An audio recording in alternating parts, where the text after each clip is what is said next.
Bienvenue à notre rencontre École du Sabbat Annexe. Nous nous retrouvons à nouveau sur YouTube. Nous vous souhaitons une cordiale et chaleureuse bienvenue. Que cette émission puisse vraiment être une émission qui puisse vous rapprocher de Dieu, afin encore de mieux le connaître ce qu'il a pour chacun de nous, un message particulier. Soyons vraiment des étudiants fidèles de la parole de Dieu. En tout cas, bienvenue à notre rencontre École du Sabbat Annexe de l'Église d'Oreb.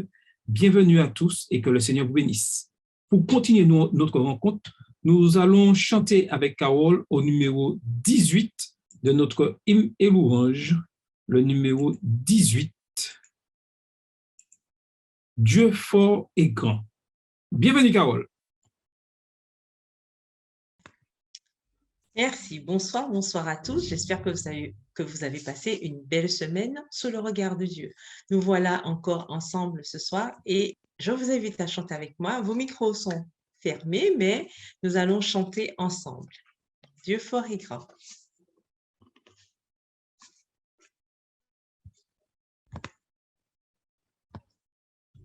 On y va? Dieu fort et grand, tu vois toute ma vie, tu m'as connu, tu m'as sondé des cieux. Où puis-je fuir ta séance infinie? Éternel roi, tu me suis en tout lieu. Où puis-je fuir ta science infinie? Éternel roi, tu me suis en tout lieu. Soit que je marche ou bien que je m'arrête, voici, Seigneur, tu te tiens près de moi. Et pour parler quand ma langue s'apprête, tout mon dessein est déjà devant toi. Et pour parler quand ma langue s'apprête, tout mon dessein est déjà devant toi. Vivant ou mort, dans les cieux, sur la terre, sainte lumière ou sainte obscurité, partout ta main peut me saisir, ô Père. Partout sur moi, ton œil est arrêté. Partout ta main peut me saisir, ô Père. Partout sur moi, ton œil est arrêté. Que ta pensée est donc mystérieuse, je ne saurais mesurer la hauteur. À mes regards, ton œuvre est merveilleuse et confondue, j'adore ta grandeur. À mes regards, ton œuvre est merveilleuse et confondue, j'adore ta grandeur. Connaître, ô Dieu, ton amour, ta puissance sur mon sentier, voir briller ta splendeur, fonder sur toi toute mon espérance, sont les seuls biens que désire mon cœur, fondé sur toi. Toute mon espérance sont les seuls biens que désire mon cœur. Merci à tous, à tout à l'heure. Merci, Carole. Je vais vous inviter à incliner la tête alors que je ferai une prière. Seigneur Dieu, nous voulons te remercier pour tout ce que tu fais pour nous. Tu nous as protégés au cours de cette semaine et nous voilà à la fin de cette semaine pour commencer ce sabbat. Nous te remercions pour ce souffle de vie que tu nous donnes et que tu nous donnes ce plaisir d'entrer dans ce sabbat. Nous avons une pensée pour ceux qui souffrent, ceux qui sont malades. Donne-leur ce soulagement et qui garde toujours cette espérance, car tu es un Dieu qui guérit en temps voulu et surtout qui sauve. Seigneur, permets que nous puissions toujours garder cette espérance au fond de notre cœur. Nous voulons placer cette réunion sous ton regard béni, que tout ce qui soit dit, tes paroles puissent vraiment être, nous diriger vers toi, nous laisser ton esprit nous diriger et que toutes les paroles que nous puissions entendre de Catherine puissent nous faire du bien et que ta grâce soit sur chacun d'entre nous. T'avons prié ton Fils et pour ta gloire. Amen. Nous continuons notre réunion avec le récit missionnaire et c'est Carole qui nous fera ce magnifique récit missionnaire. Et nous continuons notre histoire de la semaine dernière. Alors, Carole, prêt?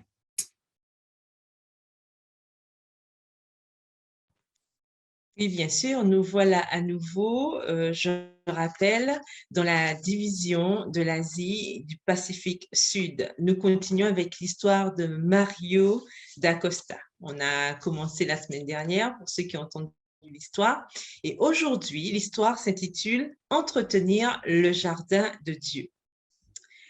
On nous dit qu'un potager est un bon endroit pour enseigner la parole de Dieu. C'est dans le jardin potager que les graines de vérité peuvent prendre racine.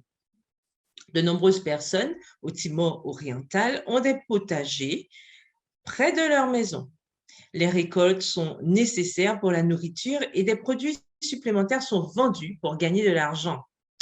Les cultures essentielles dans un jardin familial comprennent le maïs, le manioc et les patates douces. Et de nombreuses personnes cultivent aussi des légumes à feuilles vertes, des citrouilles, des papayes, des bananes et des arachides. Je travaillais, nous dit-il, dans mon propre jardin lorsqu'un dirigeant adventiste du 7e jour est passé chez moi. Nous organisons un programme de 3 mois pour former des ouvriers bibliques, a-t-il dit. Vous devriez vous joindre à nous. J'avais aimé l'idée. Et Mario nous dit qu'il avait hâte de partager son nouvel amour pour Jésus après avoir été récemment baptisé. Donc, après avoir terminé le programme de formation, tous les étudiants se sont réunis dans une église adventiste dans la capitale du Timor oriental, qui est Dili, pour apprendre qui serait envoyé et à quel endroit. Mais il nous dit qu'il n'a pas été choisi. Bon. Il y avait apparemment plus d'ouvriers bibliques que de postes. Donc, il est retourné dans son village, il nous dit, pour s'occuper de son jardin. Et il est devenu un membre actif de son église. Et plusieurs années ont passé. Il nous raconte qu'un autre dirigeant de l'église l'a appelé de Dili. « J'ai une idée, lui dit-il. Pourquoi ne servez-vous pas comme ouvrier biblique dans votre propre province ?»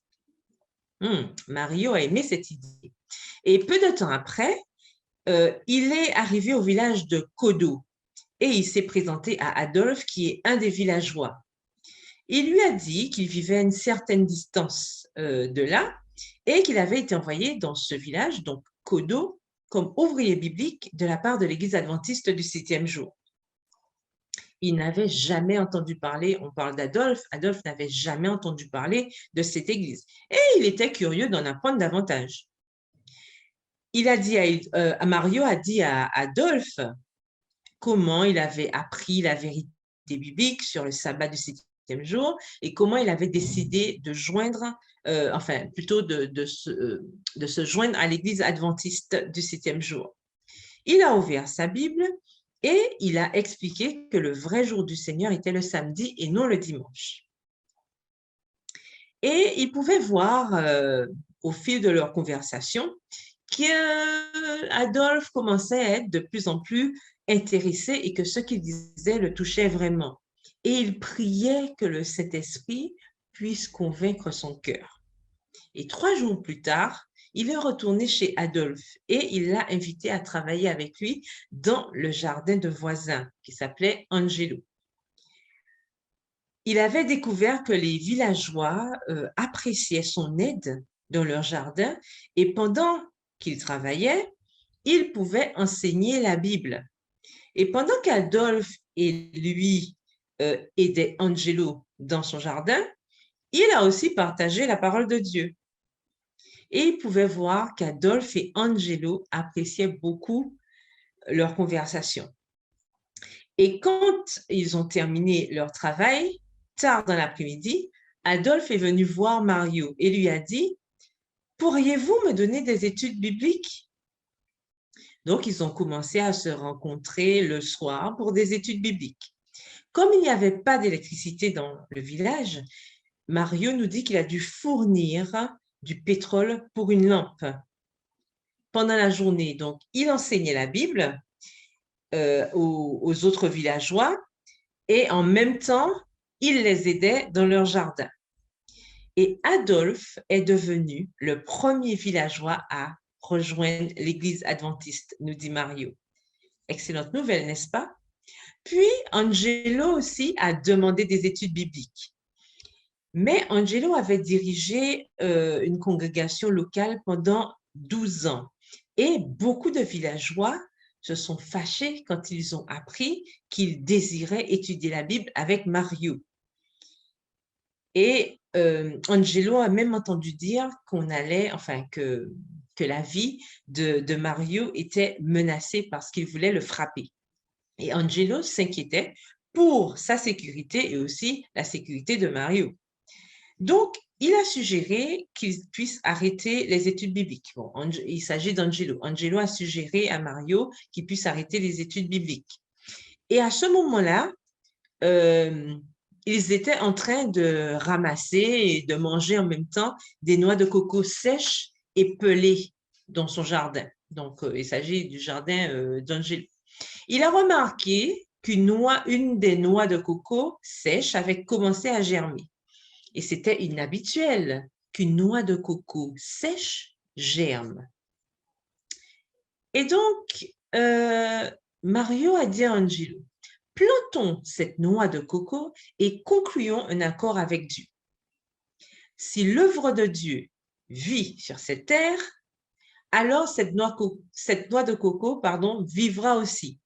Mais si l'œuvre de Dieu se termine rapidement ou meurt dans cette terre, alors la noix de coco mourra aussi. Eh bien, figurez-vous que 10 ans plus tard, la noix de coco sèche est devenue un arbre sain. Angelo en a pris note. Lors d'une récente visite au village, il a vu Angelo et il a déclaré à Mario qu'il voulait se faire baptiser. Quelle belle histoire, n'est-ce pas? Dieu continue à œuvrer dans le cœur de chacun. Et Mario nous dit qu'il espère que beaucoup d'âmes seront amenées au Seigneur dans le jardin que Dieu m'a donné de cultiver au Timor oriental.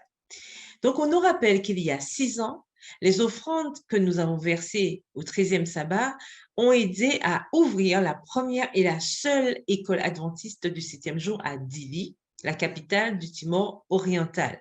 Une partie de l'offrande de ce trimestre aidera à construire un dortoir à l'école afin que les enfants des villages de montagnes lointains comme Kodo puissent étudier à l'école. Merci déjà pour votre offrande généreuse. Et dans la rubrique culturelle ce soir, on nous apprend juste que le nom officiel du pays est la République démocratique du Timor oriental.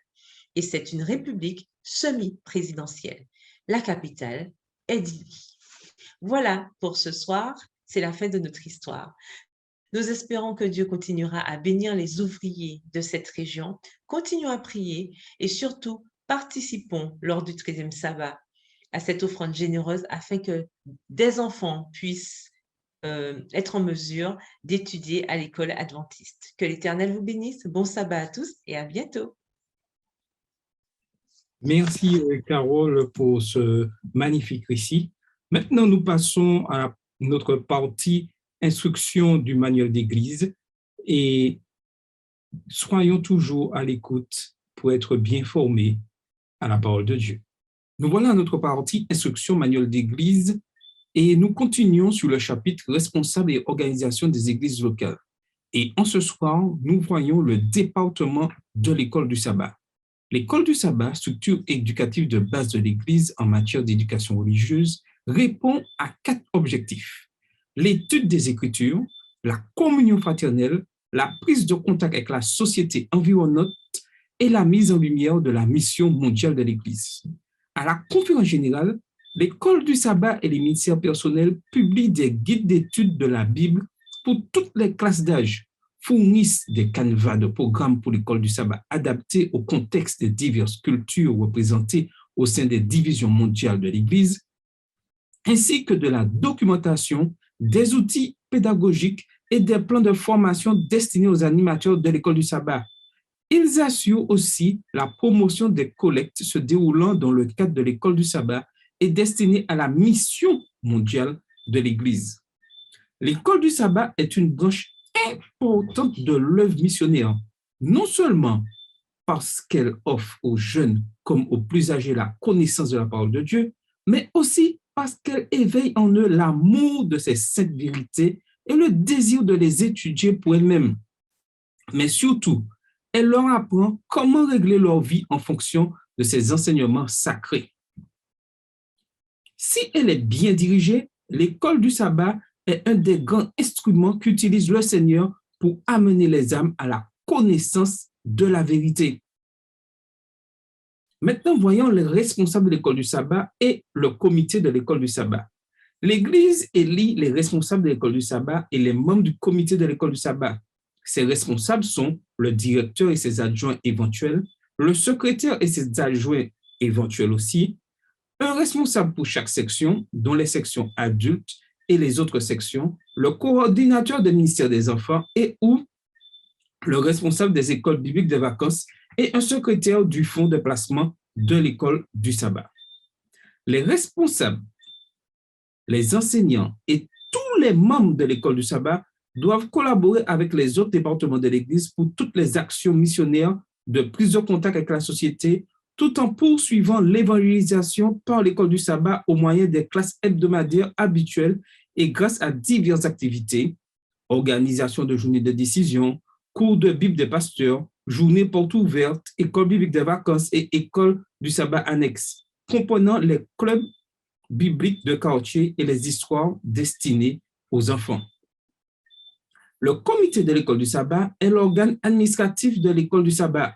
Il se compose du directeur qui assume la présidence, des éventuels directeurs adjoints, du secrétaire de l'école du sabbat qui assume la fonction de secrétaire du comité, des éventuels secrétaires adjoints, des responsables de section, du secrétaire du fonds de placement, du responsable des ministères personnels, du coordinateur des ministères des enfants et ou des écoles bibliques des vacances, d'un ancien nommé par le comité ou par le comité des anciens et du pasteur.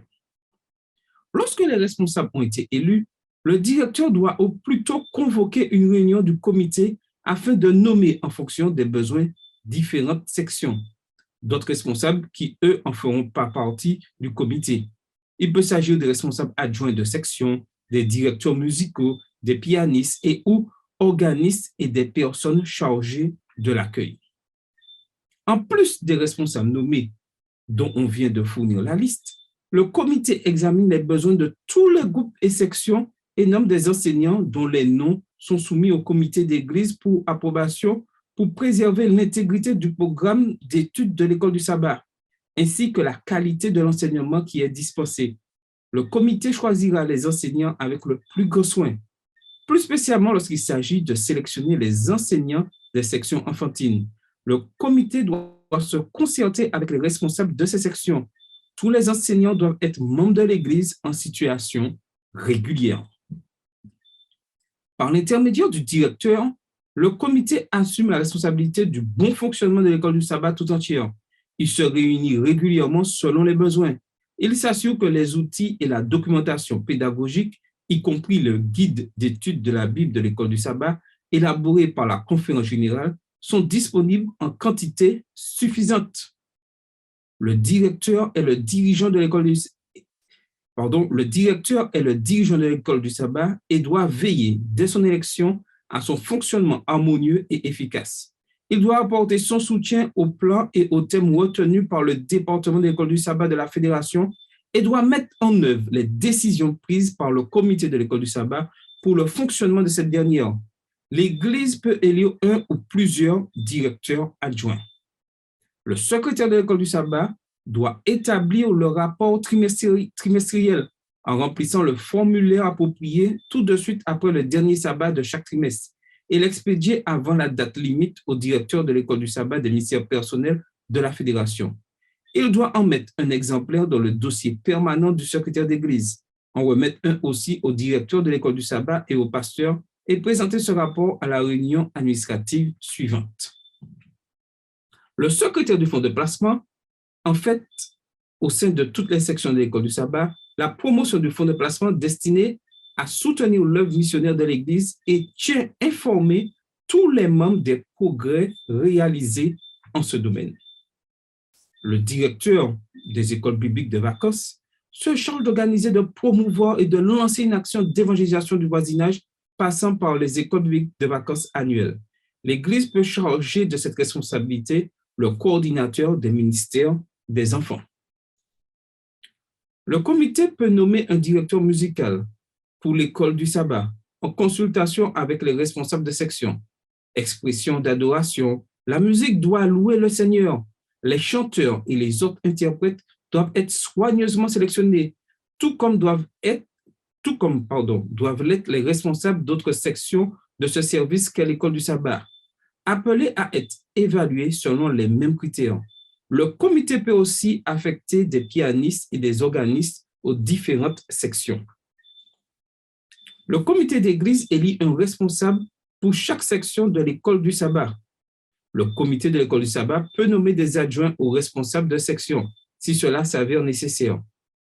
Le Sabbath School Handbook, manuel de l'école du sabbat, disponible malheureusement qu'en anglais, que l'on peut se procurer auprès d'une librairie adventiste, de la librairie d'église ou du département de l'école de la fédération, contient les informations requises au sujet de toutes les sections, de celle des débutants à celle des adultes, en passant par la section d'enseignement à domicile, qui s'occupe des personnes ne pouvant venir participer à l'école du sabbat. Le comité de l'école du sabbat choisit les enseignants de l'école du sabbat qui doivent obtenir l'approbation du comité d'église. Ces personnes doivent posséder les qualités requises pour enseigner et être disposées à étudier comment améliorer leurs compétences pédagogiques. Elles doivent se montrer diligentes dans la préparation de leur enseignement, régulières et ponctuelles dans leur présence et être des exemples en matière d'études quotidiennes du guide d'études de la Bible, de l'école du sabbat. Le comité doit s'efforcer tout particulièrement de sélectionner des enseignants pour les enfants et les jeunes, en choisissant des personnes ayant de l'intérêt pour ces groupes d'âge et étant capables de répondre à leurs besoins. Toute personne appelée à travailler avec les sections enfantines doit être conforme aux exigences et critères ecclésiaux et légaux, acceptant éventuellement la vérification de ses antécédents ou ses attestations. Les dirigeants de l'Église locale doivent consulter la fédération qui déterminera quelles sont les procédures de vérification d'antécédents ou d'attestations valables et ou requises. Tous les enseignants doivent être encouragés à participer au stage de formation pédagogique organisé par le département de l'école du sabbat de leur fédération. Toutes les écoles du sabbat doivent réunir chaque semaine leurs enseignants. Ayant conscience que seuls ceux qui ont fortifié leur esprit par les vérités de la Bible tiendront ferme pendant le grand conflit, extrait du livre Le Grand Espoir, page 435, les responsables de l'école du sabbat doivent encourager constamment tous les membres d'Église à l'étude régulière et systématique de la parole. Le guide de la Bible de l'école du sabbat est conçu pour encourager la communion quotidienne avec la parole, une pratique qui est essentielle pour la préservation de l'unité dans l'ensemble de l'Église. Tous les membres d'Église doivent avoir accès au guide d'étude de la Bible de l'école du sabbat, destiné à leur classe d'âge et publié par la conférence générale et ou par leur division. De même, tous les responsables et enseignants de l'école du sabbat doivent avoir accès aux outils pédagogiques produits pour les différentes sections de l'école du sabbat par la conférence générale et ou leur division. Les enseignants doivent disposer d'au moins 30 minutes pour enseigner à leur classe. Le secrétaire de l'école du sabbat doit prendre note avec exactitude des offrandes recueillies durant l'école du sabbat et en communiquer les montants au trésorier dès que possible. Les offrandes des écoles du sabbat annexes doivent être ajoutées aux offrandes régulières de l'école du sabbat. De nombreuses écoles du sabbat recueillent aussi des offrandes pour faire face à leurs dépenses de fonctionnement. À l'exception de ce fonds de fonctionnement, toutes les offrandes de l'école du sabbat sont destinées au soutien des champs missionnaires et doivent être remises dans leur intégralité au trésorier de la fédération. Ces sommes proviennent de l'offrande hebdomadaire régulière de l'école du sabbat, de l'offrande du 13e sabbat, du fonds de placement de l'école du sabbat et des offrandes de gratitude recueillies à l'occasion des anniversaires. Chacune de ces sources doit être identifiée sous forme d'un fonds distinct au sein du système financier de l'Église. Les fonds missionnaires sont ensuite répartis en fonction de la politique adoptée en la matière. Aucune somme émanant des fonds missionnaires ne peut être gardée par l'Église ni par la fédération. Le fonds de fonctionnement de l'école du sabbat et l'offrande missionnaire, si elles sont recueillies selon le calendrier des offrandes, ne doivent pas être collectées sous forme d'une seule et même offrande et réparties selon une formule ou un pourcentage préalablement établi. Les offrandes ne peuvent être recueillies sous forme combinée que si l'Église fonctionne à ce sujet dans le cadre d'un plan d'offrande combiné approuvé par la division. La semaine prochaine, si Dieu veut, nous verrons le département, les ministères personnels. Donc, nous vous encourageons à étudier, à revoir ces instructions du manuel d'Église afin de comprendre comment l'Église fonctionne et surtout comment fonctionne le département de l'école du sabbat. Mais notre mission première est d'étudier la parole de Dieu. Merci à tous.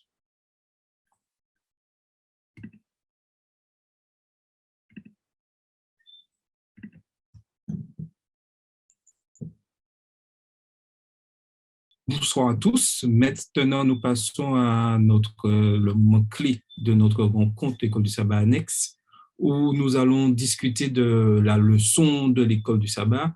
Et en ce soir, nous avons le privilège d'avoir avec nous la sœur Catherine Montabor, à qui nous souhaitons une cordiale bienvenue, et avec elle, nous aurons à échanger, discuter de cette leçon. En tout cas, nous vous remercions de nous suivre spécialement ce soir sur YouTube, pas en direct sur Zoom, puisque nous avons les 10 jours de prière, mais c'est toujours avec un plaisir que nous retrouvons pour discuter de la parole de Dieu, et nous vous invitons continuellement à étudier chaque jour la leçon de l'école du sabbat, et si vous avez des questions, vous pouvez envoyer sur le YouTube vos questions, ou être dans 15 jours, lorsque nous allons nous retrouver ensemble par Zoom, pour poser vos questions, il n'y a pas de souci. Donc, en tout cas, bienvenue à toi, Catherine, et nous te souhaitons la bienvenue. Merci. Donc, le titre de la leçon de cette semaine, c'est le message de l'Épître aux Hébreux.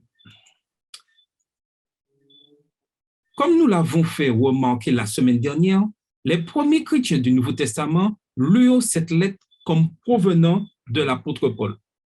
Mais, à strictement parler, l'auteur de l'Épître est anonyme. Parmi les spéculations, on compte environ 13 auteurs possibles comme Luc, Barnabé, Jude, Étienne, Priscille et Aquilas, Apollos ou même Marie, la mère de Jésus. Selon l'Épître elle-même, voici 4 éléments dont nous sommes certains aujourd'hui. Premièrement, l'auteur devait être instruit. Hébreu a de loin le meilleur grec de tout le Nouveau Testament. Deuxièmement, l'auteur connaissait les méthodes d'interprétation biblique juive comme Gézéra, Shava, argument par analogie et d'autres techniques similaires. Troisièmement, l'auteur est versé dans les Écritures hébraïques. C'est dans l'Épître aux Hébreux que l'on trouve le plus grand nombre de citations tirées de l'Ancien Testament. Quatrièmement, l'auteur connaissait Timothée, Hébreux 13, verset 23. Tous ces faits font plutôt pencher la balance en faveur de Paul comme étant l'auteur. Assurément, l'auteur a choisi de rester anonyme pour des raisons que nous ignorons. Son anonymat peut même laisser entendre que son message est plus important que son identité. En même temps, nous ne pouvons passer sous silence le fait qu'Ellen White atteste que Paul est bien l'auteur de l'Épître aux Hébreux. Tout au long de ces leçons, nous dirons donc que Paul en est l'auteur, en avançant par la foi en cette révélation divine. La leçon de cette semaine a mis la lumière sur deux thèmes. Le premier est Christ notre roi et le second, Christ notre médiateur. Maintenant, nous allons passer à cette partie Christ notre roi. Mais en introduction, est-ce que Catherine, tu voudrais nous dire quelques mots pour compléter l'explication que ce livre a pu bien être écrit par l'apôtre Paul? Alors, c'est vrai que toutes les explications, les éléments que tu as énoncés sont réels. Et on sait que l'apôtre Paul est l'une des personnes qui vraiment connaissait, en effet, très bien les lois juives. Et comme lui-même, il a vécu avec un parent grec, c'est quelqu'un qui a,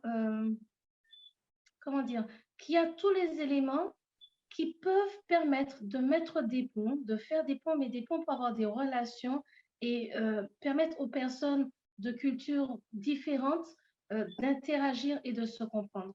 Donc, c'est vrai que parmi tous les personnages bibliques dont on parle, il y a Luc et autres, mais on se rend compte que celui qui vraiment peut, d'une manière précise, concise, s'adresser à toutes les personnes, quelle que soit l'origine, la culture, j'ai presque envie de dire les us et coutumes, et mettre les choses clairement en évidence, c'est vrai que c'est l'apôtre Paul. Donc, en effet, avec tous ces éléments, c'est lui qui, de manière générale pour tout le monde, est considéré comme étant l'auteur de cette lettre. Merci. Donc, on peut résumer le premier chapitre de l'Épître aux Hébreux en une seule déclaration. Christ est supérieur aux anges. Hébreux 1, verset 4. On peut résumer le deuxième chapitre par une seule déclaration aussi. Christ est devenu un peu inférieur aux anges pour un peu de temps. Et on peut lire ceci dans Hébreux 2, verset 9. La question à laquelle nous voulons répondre dans notre étude est la suivante. Qu'est-ce qui rend Jésus supérieur aux anges et qui l'élève à une position royale? Et au cours des minutes qui vont suivre, nous essayons de répondre à ces questions. Paul commence son sermon par une phrase qui pique la curiosité. Hébreux 1, versets 1 à 4. Après avoir autrefois, à bien des reprises et bien des manières, parlé au Père par les prophètes, Dieu nous a parlé en ces jours qui sont les derniers par son Fils, qu'il a constitué héritier de tout et par qui il a fait les mondes. Hébreux 1, versets 1 et 2. Paul veut dire à ses auditeurs ainsi qu'à nous que Dieu a parlé et qu'il parle encore aujourd'hui, au XXIe siècle. Dieu parle. N'ayons aucun doute là-dessus. Il nous parle constamment et il est toujours là. Sommes-nous prêts à écouter ce qu'il a à nous dire? Dieu a parlé à différentes périodes autrefois et il parle en ces jours qui sont les derniers. Il parle à différents destinataires, au Père et à nous. Il parle à travers différents agents, les prophètes et le Fils. Dieu parle de bien des manières. Quels sont ces moyens de communication? Et nous verrons quelques exemples. Et avec Catherine, on va voir un peu plus nous expliquer quel est vraiment le sens de la communication, de cette communication. Premièrement, Dieu parle face à face avec Adam et Ève. Alors Catherine, comment, à cette époque, Dieu fait-il, comment peut-on expliquer cette communication entre Adam et Ève et Dieu? Alors, à l'époque, ce dont on doit se rappeler, c'est que Dieu a créé l'être humain et que personne n'avait péché sur terre. Donc, ça veut dire que euh, Dieu avait une relation, j'ai envie de dire, claire et nette avec Adam et Ève. C'est lui qui les a créés, les a formés de ses mains. Donc, arrivés sur terre, ils sont, entre guillemets, ce sont les seules personnes qui sont, entre guillemets, nées toutes grandes. Donc, elles sont nées avec un corps grand, c'était des adultes, mais avec une expérience de vie comme celle d'un bébé, égale à 0. Le jour où ils ont été créés, ils ont commencé à vivre, ils ont commencé à prendre conscience et connaissance du monde. Donc, Dieu s'adapte en fonction des situations, certes liées au péché, mais à la réalité de ce que nous vivons. Et c'est pertinemment qu'Adam et Ève ne savaient rien, mais absolument rien, et qu'ils avaient besoin de tout. Donc, il a été là à chaque fois, pas après pas, pour leur parler, leur enseigner. Et comme justement à ce moment, il n'y avait pas de séparation entre l'homme et Dieu, il n'y avait pas de mensonge, de cachotterie, de rejet, Dieu pouvait s'exprimer parfaitement, librement avec, avec, en effet, Adam et Ève. Donc, quand on dit que, en effet, depuis que l'homme a péché, Dieu ne peut plus avoir la même relation, c'est parce qu'il faut comprendre, des fois, il y a des amalgames qui ne sont pas convenables et qui sont mal placés. Un enfant désobéit à un parent, c'est une chose. Mais une créature désobéit à son créateur, c'est un autre problème. Un créateur, il n'y a pas de question à se poser. C'est le créateur, il te dit, tu fais. J'achète une voiture, quelle que soit la marque, le constructeur me donne des consignes, je fais tout le contraire. Si en moins de 3 jours, la voiture est abîmée, je ne peux m'en prendre qu'à moi-même. Et c'est valable pour n'importe quelle autre chose ou objet que je vais acheter, aussi bien l'alimentation. Si on me dit que le riz cuit en 7 minutes et que je l'ai mis au feu 1 minute, il ne sera pas cuit. Mais je ne pourrais rien dire, je ne pourrais pas me retourner contre le concepteur parce qu'il m'a donné ces instructions. Et il faut comprendre qu'en désobéissant à Dieu, nous l'avons rejeté, nous le mettons à part, on le fait en fait sortir de notre vie. Dieu ne nous oblige pas. Je ne veux pas, il ne va pas me mettre un couteau sous la gorge. Il va taper à ma porte. Voilà pourquoi je voulais dire taper, c'est parce qu'il va taper à la porte de mon cœur plein de fois, mais il ne va pas me prendre et me forcer à le faire si je refuse de le faire. Et là, c'est ce qui s'est passé. Tant qu'Adam et Ève acceptaient cet échange sincère à cœur ouvert, sans mentir, sans gruger, sans cacher, Dieu était toujours là. Et à partir du moment où ils ont décidé de changer de manière de faire, les conséquences sont arrivées et Dieu n'a pu faire qu'avec les conséquences. Le péché est entré sur terre, ça a donné des conséquences sur la relation entre Dieu et l'homme. Et c'est ce qui se passe qui fait qu'après, quand on parle de Moïse et des autres personnes, même nous jusqu'à aujourd'hui, Dieu ne peut pas faire exactement de la même manière comme Adam et Ève pour tout le monde, parce que les circonstances, la situation n'est plus du tout la même. Donc, tu as parlé là de Moïse. Maintenant, voyons Moïse. Dieu parle avec Moïse depuis un buisson en feu. C'est ce qu'on appelle une théophanie, une révélation de Dieu. Qu'est-ce que cela veut dire? Pourquoi Dieu parle-t-il à Moïse dans un buisson? Pourquoi a-t-il choisi volontairement le buisson? Pouvait-il choisir autre chose? Vous savez, à la base, Dieu peut tout choisir, mais il tient compte des éléments et de ce qui va aussi impacter l'être humain. Moïse ne se trouve pas au centre-ville, il se trouve dans un endroit, le désert, là où il y a des buissons, là où on ne va pas trouver les mêmes choses que l'on trouve dans une ville ou dans un village. Et il sait qu'en fait, ça va interpeller Moïse de voir le feu, mais en plus de ça, ça va interpeller Moïse de se rendre compte qu'il y a du feu et que ça ne brûle pas. Parce que c'est ça aussi qu'il faut arriver à voir. Dieu n'est pas là simplement pour se manifester, dire, au fait, je me suis manifesté. Non, il nous interpelle. Quelque chose dont tu as l'habitude, qui a l'habitude de se passer d'une certaine manière, Dieu va te montrer que ça ne se passe pas comme d'habitude. Et là, on est obligé de se dire, ah ouais, il y a quelque chose là. Il y a une différence là. Et cette différence-là, c'est pas au petit bonheur la chance, c'est qu'il y a une autre puissance divine, donc Dieu, qui intervient et qui est présent là. Maintenant, encore, Dieu parle. Il parle à Abraham. il parle à travers un âne. Un âne, et ben, elle parle à cet âne. Bizarre tout ça. Hein? Oui, et vous savez, très honnêtement, j'aime beaucoup la Bible pour différentes choses et ça en fait partie. La Bible raconte l'être humain. Quand l'être humain est focalisé sur le truc qu'il a dans sa tête, même si Dieu lui dit, écoute, non, je t'ai dit non, mais il est parti très fort dans ce qu'il a dans son cerveau, dans ce qu'il décide de faire, qu'il y va. Et il y va d'une manière tellement focalisée, sans réfléchir, qu'il ne se rend même pas compte des choses absurdes qui entourent la situation. Dans ce cas, c'est un âne. Mais combien de fois avons-nous foncé et Dieu essaie de nous faire comprendre par des personnes, par des événements que ce n'est pas possible, qu'on va se casser la figure et puis on continue. Ah, mais il s'est focalisé, il n'a même pas percuté, je parle à un âne. Non, non. De toutes les manières, Balaam, quand on lui a dit, OK, il faut que tu ailles maudire les enfants d'Israël, Dieu a été clair et il savait parfaitement que quand Dieu a dit quelque chose, il l'a dit. Et vous savez, que l'on soit serviteur de Dieu ou pas, dès qu'on a pris conscience de qui est Dieu, on sait que quand il a dit oui, c'est oui, et que quand il a dit non, c'est non. On en est conscient. S'il a dit qu'il protège telle personne, on va se mettre comme on veut. Il protège cette personne. Il en était conscient. Mais étant donné qu'il avait d'autres attirances, d'autres choses qui l'intéressaient, mais il s'est focalisé sur son idée, ses envies. Il n'a pas percuté. Un âne est en train de me parler. Et ce que j'aime, dans le sens où Dieu qui nous interpelle, qui va jusqu'au bout pour nous interpeller, quitte à passer par un âne, donc entre l'absurde et l'impossible, Dieu ne recule devant rien pour nous dire, mais arrête, tu vas vers des problèmes. Et je crois que c'est une des choses que l'on doit arriver à comprendre. Dieu ne recule devant rien pour nous dire, arrête, tu vas vers des problèmes, tu vas te casser la figure.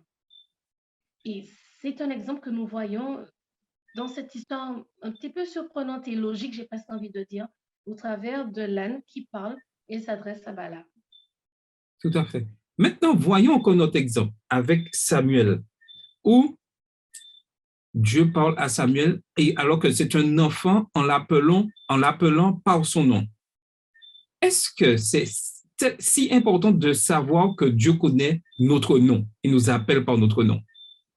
Oui, je pense que c'est même capital. La première chose, c'est que Samuel étant un enfant, Dieu n'attend pas un certain âge pour nous parler. Quel que ce soit une mission pour le jour même ou pour dans 10, 15, 20 ans, ou un message à transmettre, ou un encouragement, Dieu n'attend pas. Et par le nom, ce qui est intéressant, c'est que cette histoire me rappelle un de mes cousins. Il était, je pense, entre le CM1, aux environs, je crois, de CE2, CM1. Il y a eu ce terrible tremblement de terre en Haïti. Mais c'est un garçon un petit peu craintif. Il était à cette époque un petit peu craintif. Et quand il était chez mes grands-parents, il jouait avec son ballon et le ballon a été dans un coin sous la maison. Il y avait, vous savez, un genre de dépôt. Mais il me dit, Catherine, le ballon a été. Je dis, d'accord, mais bon, tu n'as pas 2, 3 ans. Je suis avec toi, je reste devant, il y a de la lumière, il y a tout. Tu peux y aller, je t'attends. Non, non, non, non, non, je ne veux pas, vas-y. Je lui dis, non, tu y vas. Et puis tu sais, Dieu est avec toi. Descends, Jésus est avec toi. Descends, il récupère le ballon. Je suis là. C'est pas un endroit, vous savez, fermé, obscurement, c'est tout ouvert, lumière, tout. L'enfant m'a répondu, Jésus est occupé en Haïti avec les petits Haïtiens qui ont perdu leur maison. Je l'ai regardé, je lui ai dit, tu te moques de moi. Écoute, descends, va, parce que Jésus est avec les Haïtiens, mais il est aussi avec toi. Donc, va, parce que quand je dis descends, c'est qu'il y avait une marche, descends la marche, et puis vas-y, je t'attends. Et puis il a été la récupérer. Mais ça m'a marqué, parce que l'enfant m'a regardé, m'a dit, non, Jésus est occupé avec les petits Haïtiens. Euh, le fait de savoir qu'en effet, Jésus, Dieu connaît notre nom, quel que soit le nombre de milliers, de millions, de milliards de personnes, s'il connaît mon nom, c'est qu'il sait ce que je vis. Il comprend, il connaît parfaitement la situation que je vis. Il sait ce qu'il y a au fond de moi, ce qui me fait de la peine, ce qui me fait, qui me donne de la joie, ce qui m'encourage, ce qui m'attriste. Il sait absolument tout. Donc, ça veut dire que quand il s'adresse en plus à moi, il ne me donne pas un conseil qu'il donnerait comme ça à tout le monde. Il me donne un avis, un conseil qui correspond à la situation que je vis là en ce moment. Et même si j'ai du mal à le comprendre et à l'accepter, certes, mais le fait de savoir ça doit me permettre de garder cette confiance en lui et puis de faire ce qu'il me dit, ce qu'il me demande. parce qu'en fait, c'est lui qui connaît la meilleure réponse et la meilleure solution pour ma situation. Maintenant, voyons encore un autre exemple. Élie. Élie, dans une voix ténue. Pourquoi? Alors, ouais. Vas-y, vas-y. C'est une de mes histoires préférées de la Bible. Vraiment, c'est une de mes histoires préférées de la Bible parce que ça nous montre quelque chose de formidable. Il est dans un état où il pense que tout est fini, tout est perdu, qu'il a fait, mais que Dieu n'est pas avec lui, que personne n'est avec lui, il est tout seul. Dieu est en train de lui montrer, écoute, je fais passer devant toi le feu, le vent qui souffle, qui éclate tout. Tu n'es pas blessé, tu n'es pas touché, tu n'es pas affecté. Et moi, je viens dans un murmure, dans une petite brise, un truc tout doux et léger pour te parler et discuter avec toi. Donc, Dieu n'est pas celui qui va chercher à se faire entendre par des éclats et par du bruit. Dieu n'est pas celui qui va attirer. Et d'ailleurs, Jésus lui-même disait, mais vous êtes attirés par des miracles, mais je ne suis pas là pour m'arrêter au miracle. Je suis là pour aller plus loin. Dieu n'est pas là pour le show, pour montrer. Oui, il y a des personnes expressives, hein, ce n'est pas du tout ce dont je parle. Hein. Je suis en train de dire que Dieu, par les personnes qui vont des fois nous donner des conseils tout simples, surprenants, presque silencieux, c'est Dieu aussi qui nous parle par là. Parce qu'il sait que en réalité, tant qu'il y a beaucoup de bruit, en fait, on a du mal à comprendre et écouter et à entendre. Ça a du mal à nous atteindre. Alors que quand on est perturbé par énormément de choses, une voix douce et calme vient. Dieu sait comment nous parler, sur quel ton nous parler et quels moyens utiliser en fonction de la situation. Élie ne pouvait pas entendre la voix de Dieu d'une autre manière. La seule manière qu'il aurait touché à ce moment-là, c'était dans cette voix, dans ce souffle, dans ce silence. C'est comme ça seulement qu'Élie pouvait entendre Dieu lui parler. Et on va par la suite reprendre courage et avancer. Tout à fait. Et maintenant, voyons un dernier exemple.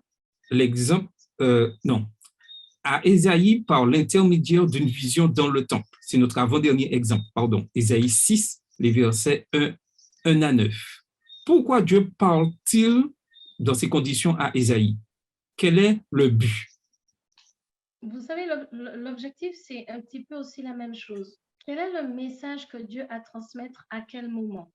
Donc, en fonction du moment, quel est le meilleur moyen qui aura un impact pour le messager, donc celui qui doit transmettre le message, et pour les personnes autour qui vont recevoir ce message?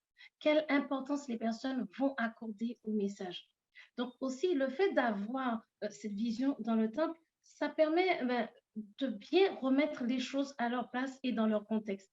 Et quand Dieu nous parle, le contexte est important. Et c'est ce qui nous permet d'ailleurs aussi, une des choses qui nous permet de mieux comprendre l'importance et l'impact de ce que Dieu a à nous dire et l'impact que cela a en fait sur notre vie. Et maintenant, voyons le dernier exemple vraiment un peu paradoxal, Osée, à travers sa situation familiale. Pourquoi Dieu arrive à parler à Osée de cette manière alors que c'est des conditions vraiment compliquées? Ça fait partie d'une des énigmes pour moi, dans le sens où un être humain, comme tout le monde, souhaite avoir une famille, un équilibre, se retrouve à vivre une telle situation familiale. J'ai presque envie de dire qu'en quelque part, c'est sans sens, on ne comprend pas. Et c'est là où on doit arriver à accepter que la logique de Dieu n'est pas la logique de l'homme. On n'a pas excessivement d'informations sur Osée, mais une réalité, c'est que Dieu savait que dans la personnalité d'Osée, dans la relation qu'il avait avec lui, qu'Osée arriverait à comprendre que Dieu est en train de faire un travail particulier et d'envoyer un message particulier à son peuple et qu'il était un outil précieux dans les mains de Dieu pour ce message. Et c'est ce qui a permis à Dieu d'utiliser Osée et à oser, à se laisser utiliser par Dieu pour arriver à traverser cette situation de cette manière afin de permettre à Dieu de transmettre un message à son peuple. Et c'est là où on doit voir que dans tous ces moyens, tous ces modes de communication, Dieu s'adapte. Bon, certains ont l'impression qu'ils sont totalement incohérents, que ça n'a pas de sens. C'est que nous-mêmes, on ne pourrait pas avoir ce moyen de communication avec Dieu. Ce n'est pas ça la vraie question.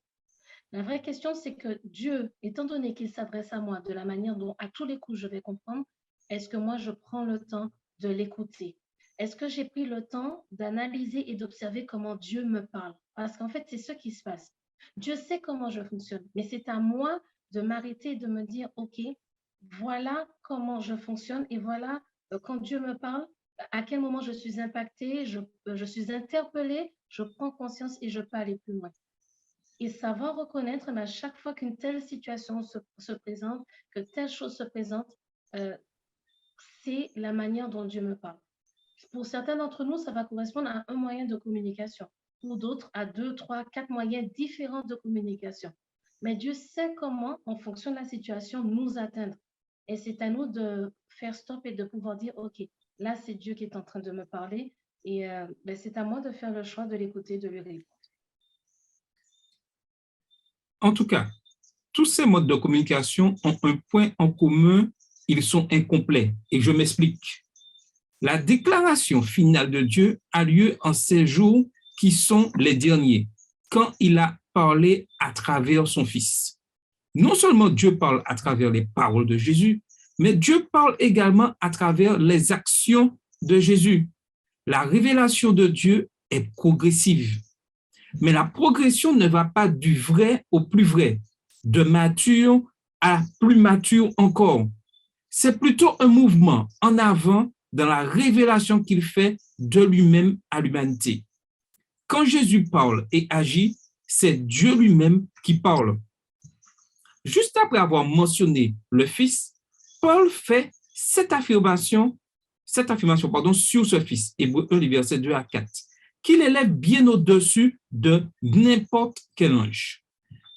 Mais avant de voir cette partie-là, aujourd'hui, est-ce que Dieu parle de la même manière à ses hommes ou c'est d'une autre manière ou il utilise d'autres techniques pour nous parler aujourd'hui? Et dans quel but? À la base, Dieu continue à nous parler de la même manière. Maintenant, c'est vrai qu'à certains moments, avec l'évolution des choses, il y a une certaine adaptation. Parce qu'en effet, l'objectif reste que Dieu soit connu, entre guillemets, compris, c'est-à-dire accepté. Voilà, quand je dis compris, c'est dans le but d'être accepté par tous. Tous, en sachant ceux qui le désirent, ceux qui le choisissent, puisqu'ils ne forcent pas. Maintenant, Dieu parle au travers de son Fils.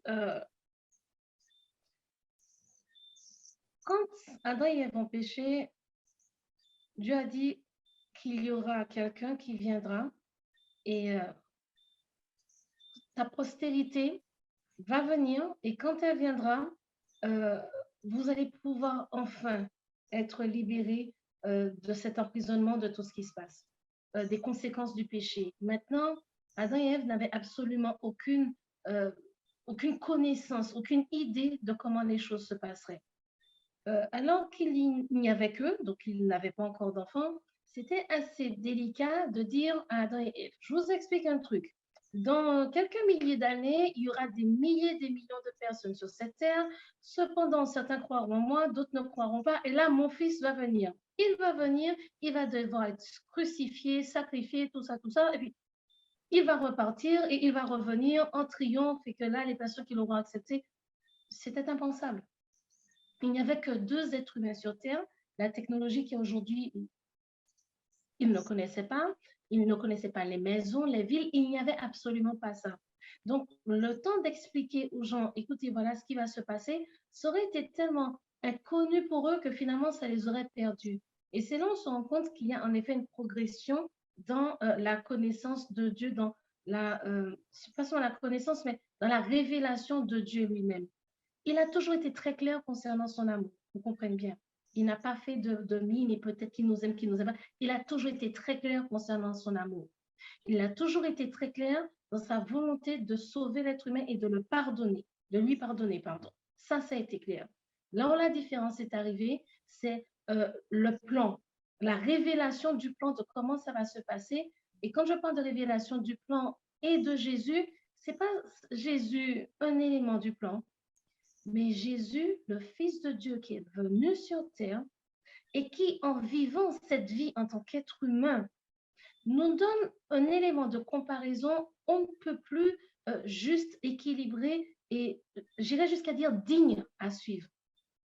Il a vécu, il a agi, il a fait, il a vécu, il a ressenti des émotions comme nous et il a continué à avancer. Donc aussi en train de nous dire, je sais ce que tu vis parce que j'ai fait quand même pas mal d'années sur cette terre. Donc une partie de ce que tu traverses, de tes souffrances, je l'ai aussi rencontré. On n'en fait pas mention, mais bien sûr, il y a eu des décès autour de Jésus, il y a eu des complications de la vie, il y a eu des moments où il a eu un peu plus faim, un peu moins faim.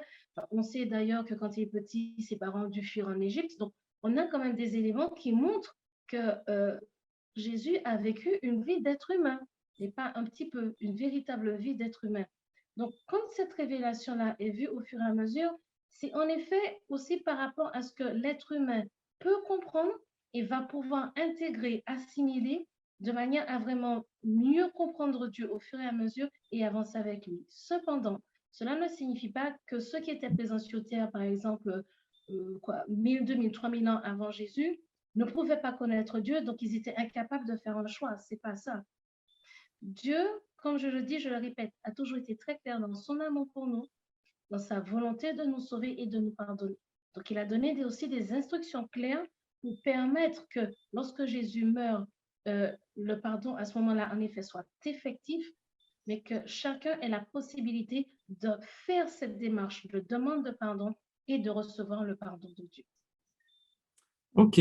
Maintenant, nous allons voir cette affirmation et tu pourras nous donner quelques éclaircissements parce qu'il y a des choses vraiment qui sont importantes pour nous. Premièrement, Christ est constitué héritier de tout. Hébreux 1, verset 2. S'il est le premier héritier, alors ses disciples seront co-héritiers avec lui. Et ce sont ceux qui vont hériter le salut. Hébreux 1, verset 14. En s'inspirant de ce thème de l'héritage, les premiers chrétiens affirmaient que Christ, par sa résurrection et son exaltation, avait reçu un héritage céleste que partagent ses disciples. Tel sera l'héritage du vainqueur. Apocalypse 21, verset 7. De la même manière, la Bible affirme que les injustes n'hériteront pas du royaume de Dieu. 1 Corinthiens 6, verset 9 à 10. Comment comprendre cette première partie, cette première affirmation, Christ est constitué héritier de tout? Quel est le but? Alors, l'objectif, c'est vraiment de comprendre que Christ, et ça on le trouve en particulier dans le chapitre de Jean, dans le premier livre de Jean, Christ a été totalement présent lors de la création du monde. Christ, l'héritier, le Fils de Dieu en fait, le Fils de Dieu, donc héritier de toutes choses que lui-même a aussi créées. Donc comme il a pris une part active, sa présence, sa participation a été totalement inclus dans la création, c'est un petit peu logique qu'il hérite ce dont lui-même a participé à mettre en place. Mais là où après les choses prennent une dimension spirituelle qui va là nous concerner, c'est que Jésus est donc né sur terre par une mère qui était un être humain total et entier, à qui une grâce a été faite. Donc, il est né en tant qu'être humain, vécu en tant qu'être humain, et ensuite il est mort et ressuscité. Que l'on comprenne bien, quand Jésus est mort, c'est son humanité qui est entièrement morte. Quand Jésus est ressuscité, c'est la divinité, c'est sa divinité qui a permis donc cette résurrection. C'est pas comme si c'est un simple être humain qui était mort, qui a été ressuscité. On parle vraiment du Fils de Dieu. Donc, ayant traversé ce processus d'être être humain et de fonctionner avec nous, et le sacrifice par-dessus tout, qui nous permet en effet de pouvoir être pardonnés et justifiés par le sacrifice de Jésus, toutes les personnes qui ont fait cette alliance et qui ont accepté de demander pardon, donc qui ont reçu le pardon de Dieu, l'héritage qu'ils reçoivent, c'est premièrement cette vie éternelle avec Dieu. Cette vie éternelle que rien ni personne ne pourra plus jamais nous enlever parce que nous avons fait un choix définitif. Et c'est là où on parle d'un héritage aussi céleste. C'est que on hérite de la vie éternelle pour toujours. Maintenant, voyons la deuxième affirmation. Christ était l'agent du Père à la création, celui par qui il a fait les mondes. Hébreux 1, verset 2. Christ, en tant qu'héritier, est non seulement l'agent à travers lequel Dieu parle en ces derniers jours, à la fin des temps, agent eschatologique, mais également l'agent de la création potologique. La fonction potologique du Fils renvoie à sa victoire eschatologique. Jean corrobore cela implicitement en disant que tout a été créé par lui, rien de ce qui a été créé n'a été créé sans lui. Mais comment comprendre aujourd'hui tous ces sens eschatologiques, protocologiques? Ces mots sont un peu compliqués pour nous. Tout à fait. Ça, je suis d'accord, je rejoins. Ces mots sont assez compliqués et je crois que ce qu'il faut que l'on arrive, que l'on doit garder à l'esprit et qui, d'une manière assez simple, mais qui est aussi quelque chose de fort et de solide, de vraiment tangible, c'est que si Jésus a été celui qui justement était présent dès le début, qui a été totalement impliqué dans la création, est mort et ressuscité pour nous,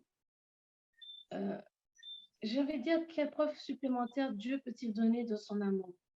Il n'a pas pris quelqu'un d'autre sorti de nulle part ou un être humain parmi tant d'autres. Il a pris, enfin la personne du moins qui a participé à tout dès le début est venue se donner en sacrifice pour nous, en sacrifice pour nous. Ce qui signifie que le début et la fin sur cette terre sont liés et vont aboutir à l'éternité. Donc oui, il y a eu le début de l'être humain, il y a la fin du péché, donc ce monde dans lequel nous vivons en tant qu'être humain, certes, mais avec la présence du péché et de Satan, et que par la même personne qui a permis notre création, qui était présent lors de notre création, qui est celui qui nous permet d'être pardonnés et donc d'anéantir à son retour les conséquences de manière définitive du péché, nous permettra d'avoir une vie éternelle en paix, heureux, en totale sérénité et bonheur avec toutes les personnes qui nous entourent. Donc c'est vrai que les mots sont un peu compliqués, très compliqués, mais je crois que c'est ce qu'il faut vraiment que l'on puisse garder à l'esprit. Jésus n'est pas quelqu'un qui a atterri comme ça parce qu'il ne savait pas quoi faire puis il n'avait rien à faire. Non. Dès le départ, il a été, il est et il restera impliqué jusqu'au bout, jusqu'à ce qu'il revienne et jusqu'à ce que nous puissions avoir accès à cette vie éternelle avec Dieu. Maintenant, voyons cette troisième affirmation. Christ est le reflet de la gloire de Dieu. Hébreux 1, verset 3. Certaines versions préfèrent la traduction le rayonnement de la gloire de Dieu, Nouvelle Bible seconde, voire également Darby. En outre, Christ est l'empreinte de sa personne, Hébreux 1, verset 3 de la version Osterval.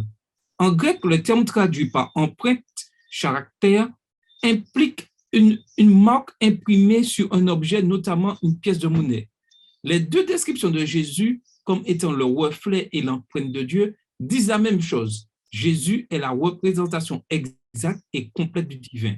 Les deux partagent la même empreinte personnelle. Ce que Paul communique ici est synonyme de ce que Jésus atteste. Celui qui m'a vu a vu le Père. Jean 14, verset 9.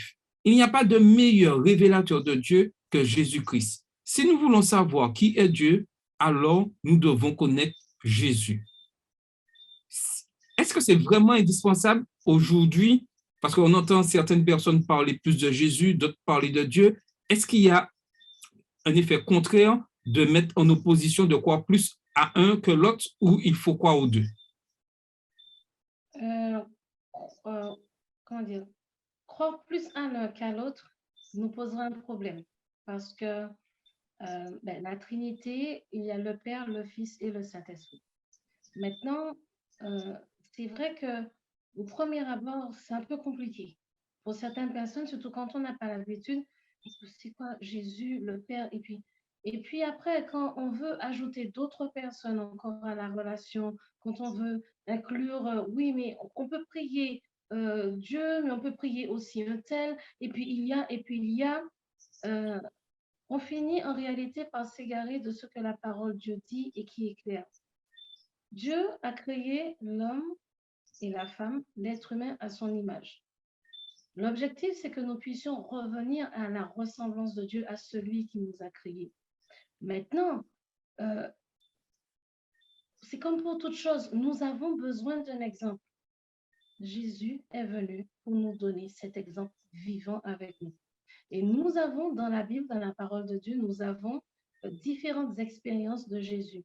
Alors, non seulement Jésus, quand il était sur terre et qu'il a vécu, mais nous avons aussi les expériences qu'il y a dans la Bible avec les êtres humains et leur relation avec Dieu.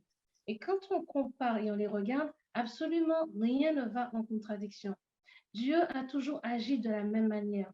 Donc, que l'on parle, par exemple, de Moïse, d'Osée ou d'autres, ou que l'on parle de Jésus qui soit venu, la différence, c'est que Jésus, en effet, en tant qu'être humain, a été sacrifié, est mort et ressuscité. Ça, c'est indéniable, on ne revient pas dessus. Mais sur la manière d'être, la personnalité, la manière de faire, le caractère, ils ont toujours eu le même amour, ils ont toujours été aussi clairs et nets dans les commandements, dans les conseils, dans les directions à suivre. Ils ont toujours été de la même manière. La compassion, la miséricorde, ils n'ont pas changé. Ça a été peut-être exprimé différemment, en effet, en fonction de la situation, mais ils ont toujours été pareils, identiques. Donc, en fait, Jésus est celui qui, non seulement par son sacrifice, nous donne la vie éternelle, mais nous permet d'avoir un exemple un peu plus concret dans notre vie parce qu'il a vécu en tant qu'être humain différentes situations. Donc, cela aussi nous indique et nous montre comment nous devons agir et réagir dans ces situations. Mais on ne peut en aucune manière les mettre en contradiction. Si on prend le temps de regarder, ils ont agi avec les mêmes principes de base. De manière différente à certains moments, certes, oui, mais avec les mêmes principes. Ils ont toujours respecté leurs mêmes principes de base de fonctionnement. Toujours. Ok, d'accord. Maintenant, voyons la quatrième affirmation. Christ soutient tout par sa parole puissante. Hébreux 1, verset 3. Non seulement Christ a donné vie aux choses, en parlant, mais il les soutient par sa parole puissante. Aujourd'hui, avec toute cette crise que nous vivons, comment percevoir que sa parole est toujours puissante dans ce monde vraiment où tout va mal? Je pense que l'une des choses importantes, ça sera de faire comme Élie. De temps en temps, s'arrêter et écouter où se trouve la petite voix de Dieu. Enfin, quand je dis petite voix, la voix ténue de Dieu qui est en train de nous parler. Et c'est une des choses que l'on n'a pas forcément facilement appris à faire. Et j'aime bien dans le cantique qui nous dit compte les bienfaits de Dieu, mets-les tous devant tes yeux. Tous les psaumes que nous avons qui nous disent mon âme bénit l'Éternel, Dieu a fait, ce sont ces choses-là qui vont nous permettre d'avancer. Parce que les choses, vous savez, comme je disais cet après-midi au proviseur, si on les regarde d'une certaine manière, on a juste envie de dire on est perdu, tout est tête en bas, puis ça ne va pas s'arranger, puis on est défaitiste et puis on dépose tout et on en reste là. Mais quand on regarde, on prend le temps de regarder les petites choses que Dieu fait pour nous chaque jour. La journée d'aujourd'hui, elle a été inattendue. Je m'attendais à certaines choses et je suis tombée sur des choses totalement inattendues. Mais à la fin de la journée, quand j'ai vu les petites choses que Dieu a fait pour les élèves, avec les parents, avec nous, c'est ce qui nous permet d'avoir de la force et du courage pour recommencer le lendemain. Donc, ce qui est difficile des fois pour nous, c'est de nous rendre compte au travers de l'ampleur de la difficulté, la présence de Dieu. Il est capital aujourd'hui pour nous, non seulement de continuer à lire sa parole, mais de prendre le temps de se dire, aujourd'hui, dans les différentes situations que j'ai vécues, à quel moment j'ai vu Dieu agir? Qu'est-ce que j'ai vu qu'il a fait qui a atténué les conséquences d'un problème, qui m'a permis de régler une situation, ou qui a permis à quelqu'un qui est à côté de moi de justement de faciliter les choses ou d'aller plus loin? Parce que Dieu continue à le faire à chaque fois. On est vraiment submergé par tous les points difficiles. C'est vrai, c'est normal, ça se comprend. Mais maintenant, nous ne devons pas laisser l'ennemi nous aveugler avec ces éléments. Il est temps de reprendre les choses en main et de prendre le temps petit à petit de se dire, voilà ce que Dieu a fait pour moi aujourd'hui. Parce que dans sa parole, il a promis d'être avec moi, de toujours me soutenir. Et en effet, il l'a fait.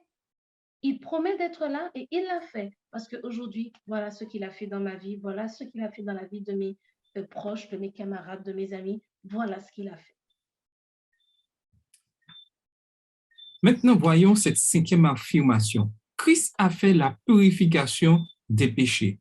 Lui qui fut l'instrument de l'activité créatrice de Dieu est également l'instrument de son activité de salut, car il purifie les repentants de leurs péchés. Le sacrifice de Christ purifie notre conscience des œuvres mortes pour que nous rendions un culte au Dieu vivant. Hébreux 9, verset 14. Tout ceci semble un peu abstrait. Purification des péchés, dans quel but? Pourquoi? Alors, c'est un petit peu comme quelqu'un qui va aller dans un pays avoir une nouvelle nationalité. C'est comme en France, hein, quand on doit, avant qu'on nous donne la nationalité française, il y a différentes démarches.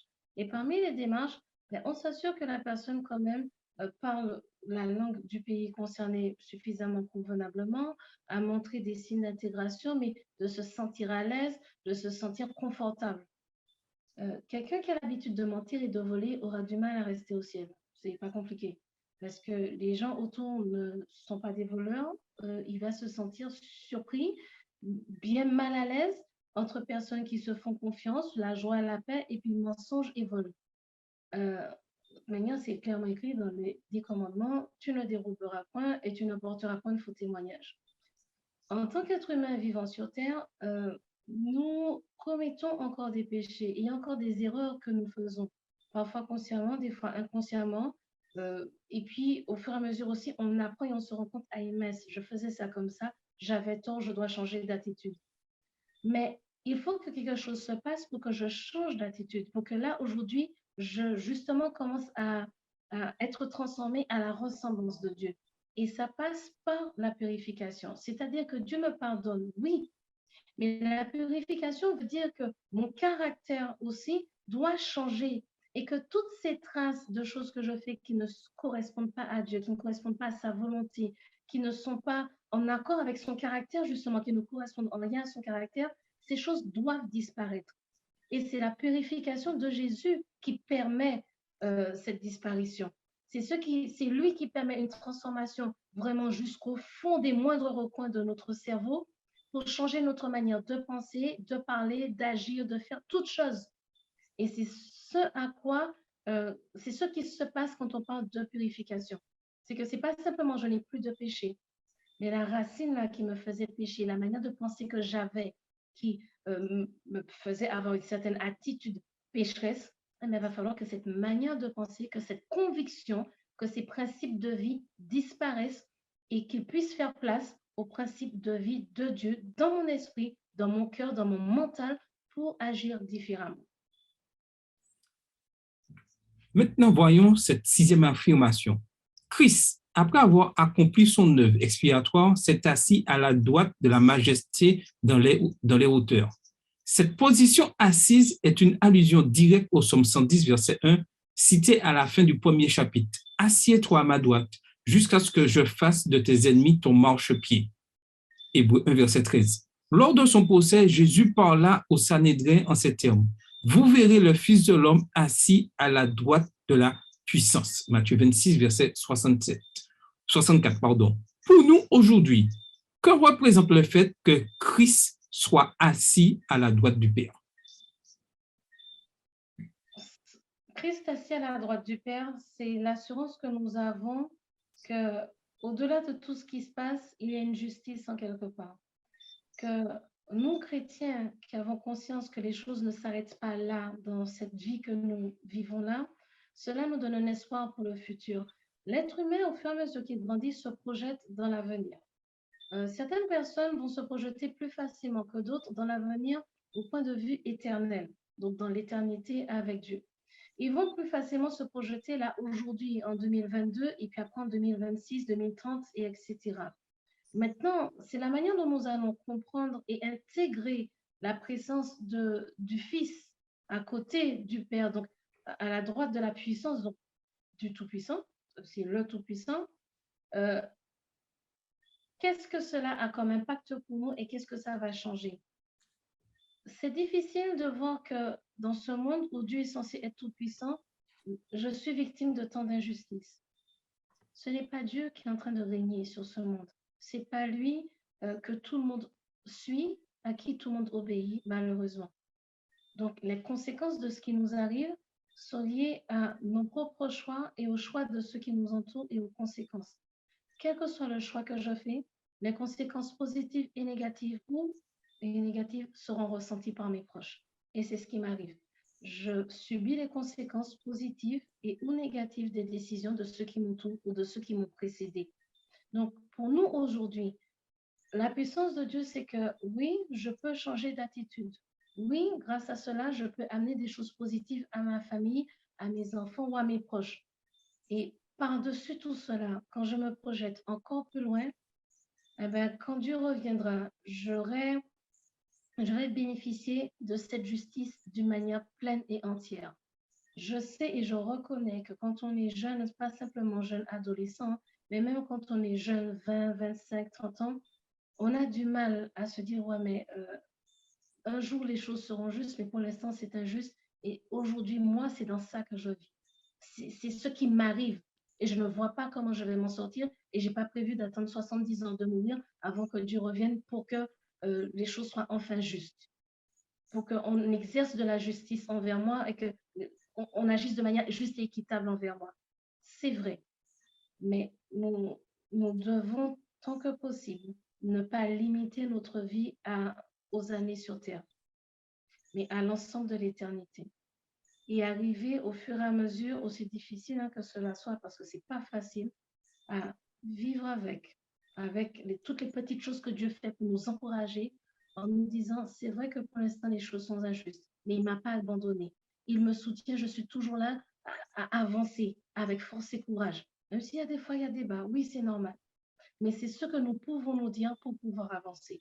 Parce que c'est vrai, jusqu'à ce qu'on arrive à faire certaines expériences avec Dieu et se sentir bien mieux, il y a des moments, c'est plus compliqué de pouvoir accepter, faire face à cette injustice alors qu'on parle du Fils de Dieu Tout-Puissant à la droite du Tout-Puissant et ben, moi, je suis là, quoi.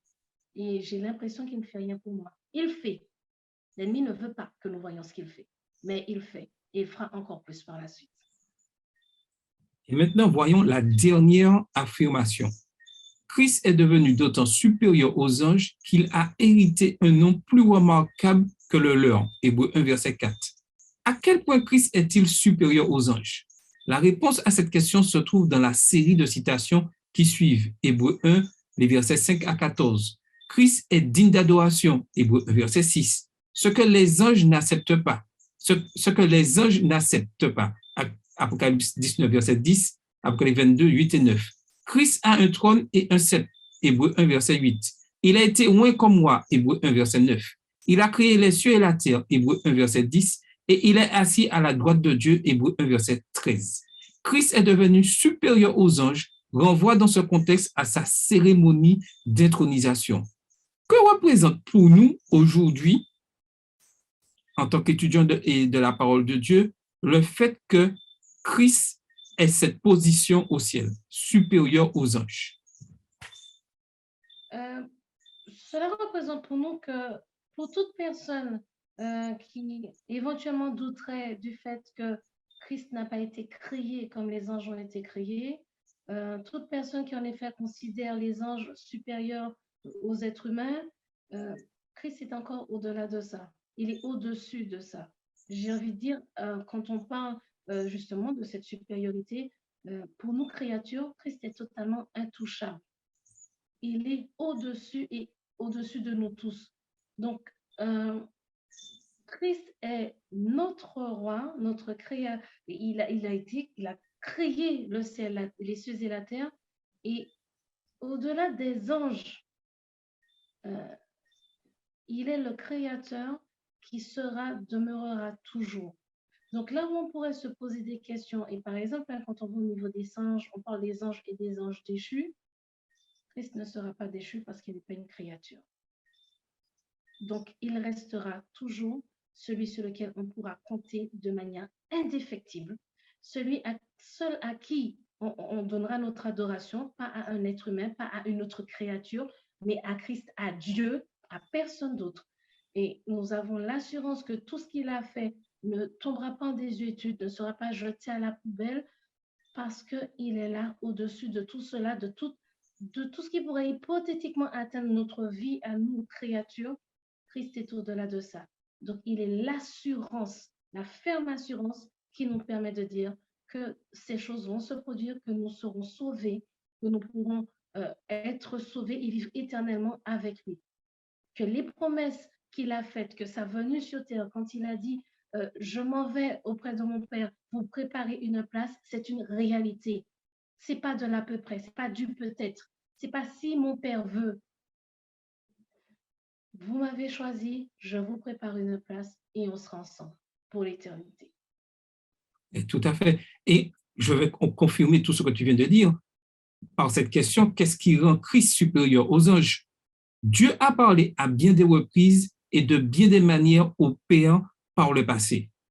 Mais en ces derniers jours, il parle à travers le Fils, qui est devenu héritier de toutes choses, qui est le créateur de toutes choses, qui est le reflet et l'empreinte de Dieu même, qui soutient toutes choses, qui a fait la purification des péchés et qui s'est assis à la droite de Dieu. Ainsi, Christ est exalté au-dessus des anges, qui sont des esprits au service de ceux qui héritent le salut. Hébreux 1, verset 14. De plus, Christ accepte l'adoration sur son trône à la droite de Dieu. Christ est notre roi. Et c'est ce que tu disais. Christ est vraiment notre roi. Mais aujourd'hui, comment vivre tout en ayant cette espérance que Christ est notre roi? C'est vivre vraiment avec l'assurance que tout ce que nous vivons sur cette terre n'est pas que souffrance et ce n'est pas que vaine chose. Je m'explique dans quel sens. Toutes les expériences que nous faisons, les moments difficiles ou les moments joyeux, ça peut être des formations, des examens, le travail, progresser dans son travail ou simplement sa vie personnelle, devenir papa, devenir maman, devenir grand-parent et ainsi de suite. Ce sont différents événements de la vie que nous traversons et qui, oui, ont leur lot de bonheur et puis des fois, pas mal de difficultés. Maintenant, si on ne regarde qu'à cet aspect-là, on aura en effet l'impression que à quoi ça va me servir, moi, par rapport à Dieu, pour mon avenir, que ce soit ici ou mon avenir au niveau céleste, ma vie éternelle.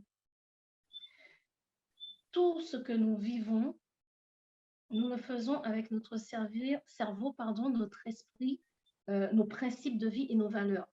Quelle que soit la situation à laquelle je fais face, j'y fais face avec justement tous ces éléments. Mais c'est ce qui fait ma personnalité. Ce sont ces éléments-là qui forment justement mon caractère. C'est ma manière de réagir, mes principes de vie qui me conduisent et me guident dans mes conversations, dans mes prises de décision, dans mes actions. Et ce sont ces choses qui me permettent, sur lesquelles on fait la comparaison, si je puis dire ça comme ça, du caractère par rapport à justement cette ressemblance que nous devons avoir par rapport à Dieu. Donc, dire aujourd'hui que Christ est notre roi, comment on le vit, c'est arriver à faire de manière concrète, quels que soient mes choix, mes décisions, les événements qui se produisent, heureux, malheureux, peu importe, ce sont ces choses qui font qui je suis et qui font que je me dirige vers la ressemblance de Dieu parce que je laisse Christ me transformer, ou bien je vais en sens inverse parce que je refuse que Christ me transforme.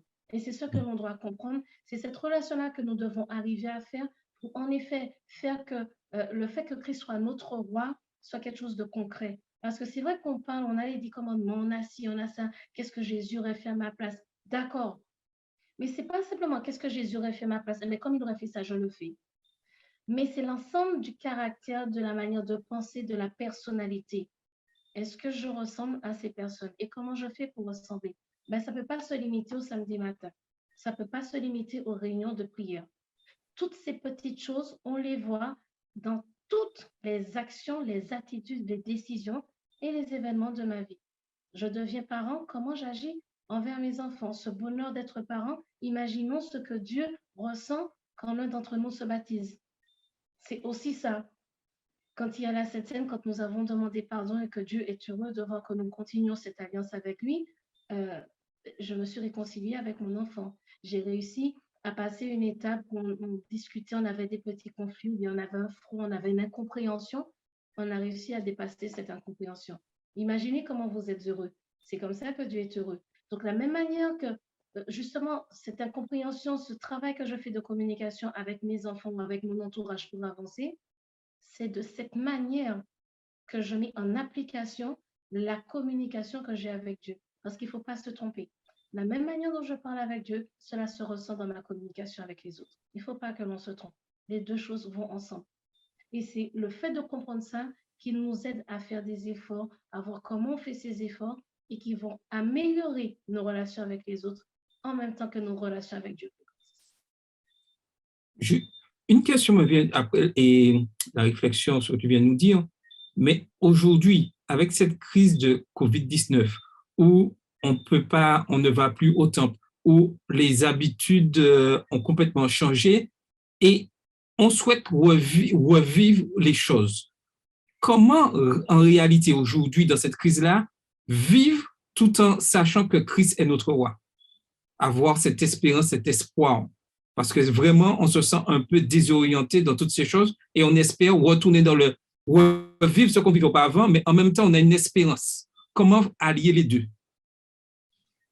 Je le reconnais, c'est très difficile. C'est vraiment très difficile. Et c'est là où, quand dans la Bible, on nous dit que Jésus dit, vous vivez dans le monde, mais vous n'êtes pas du monde, c'est tout ce paradoxe qu'il faut que l'on arrive à mettre en place. Parce que c'est exactement ce que nous vivons, c'est la réalité que nous vivons là depuis quelque temps. Nous sommes du monde, mais pas dans le monde. C'est-à-dire que, pardon, nous sommes dans le monde, oula, pardon, désolé, je suis un peu fatiguée. Mais ce paradoxe de vivre en étant bien sûr dans le monde, être humain présent dans le monde, mais du monde dans le sens, dans notre manière de penser, d'agir et de voir les choses. C'est compliqué, mais voici la réalité.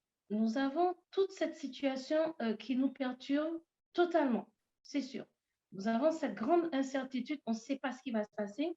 Et en quelque part, on aurait tellement aimé que les choses redeviennent comme avant, c'est-à-dire aux choses que nous connaissons, dans notre zone de confort, la manière dont on savait comment gérer les situations. Et il faut comprendre que c'est ce qui, à l'heure actuelle, nous pose problème. C'est qu'on est dans un contexte tellement incertain, mais l'être humain, ce n'est pas forcément ce qu'il aime. Il aime avoir un certain contexte de base dans lequel il est bien. Ensuite, des personnes aiment bien certains imprévus, s'arranger, tout, mais n'empêche qu'il y a toujours quelque chose avec une certaine, j'ai envie de dire, liberté d'action. Voilà, il y a toujours une certaine liberté d'action qui fait que même s'il y a des contraintes, il y a des personnes qui se sentent très bien parce qu'elles savent qu'il y a une certaine liberté d'action quand il y a des imprévus et des changements. Nous sommes dans des changements où la liberté d'action commence à s'envoler bien vite et bien fort. Donc, ça devient compliqué pour nous. Et on essaie de se rattacher à ce que l'on a connu. Donc, aller à l'église le samedi, les semaines de prière et ainsi de suite. Mes amis, très honnêtement, il est temps pour nous de se refaire de nouvelles traditions.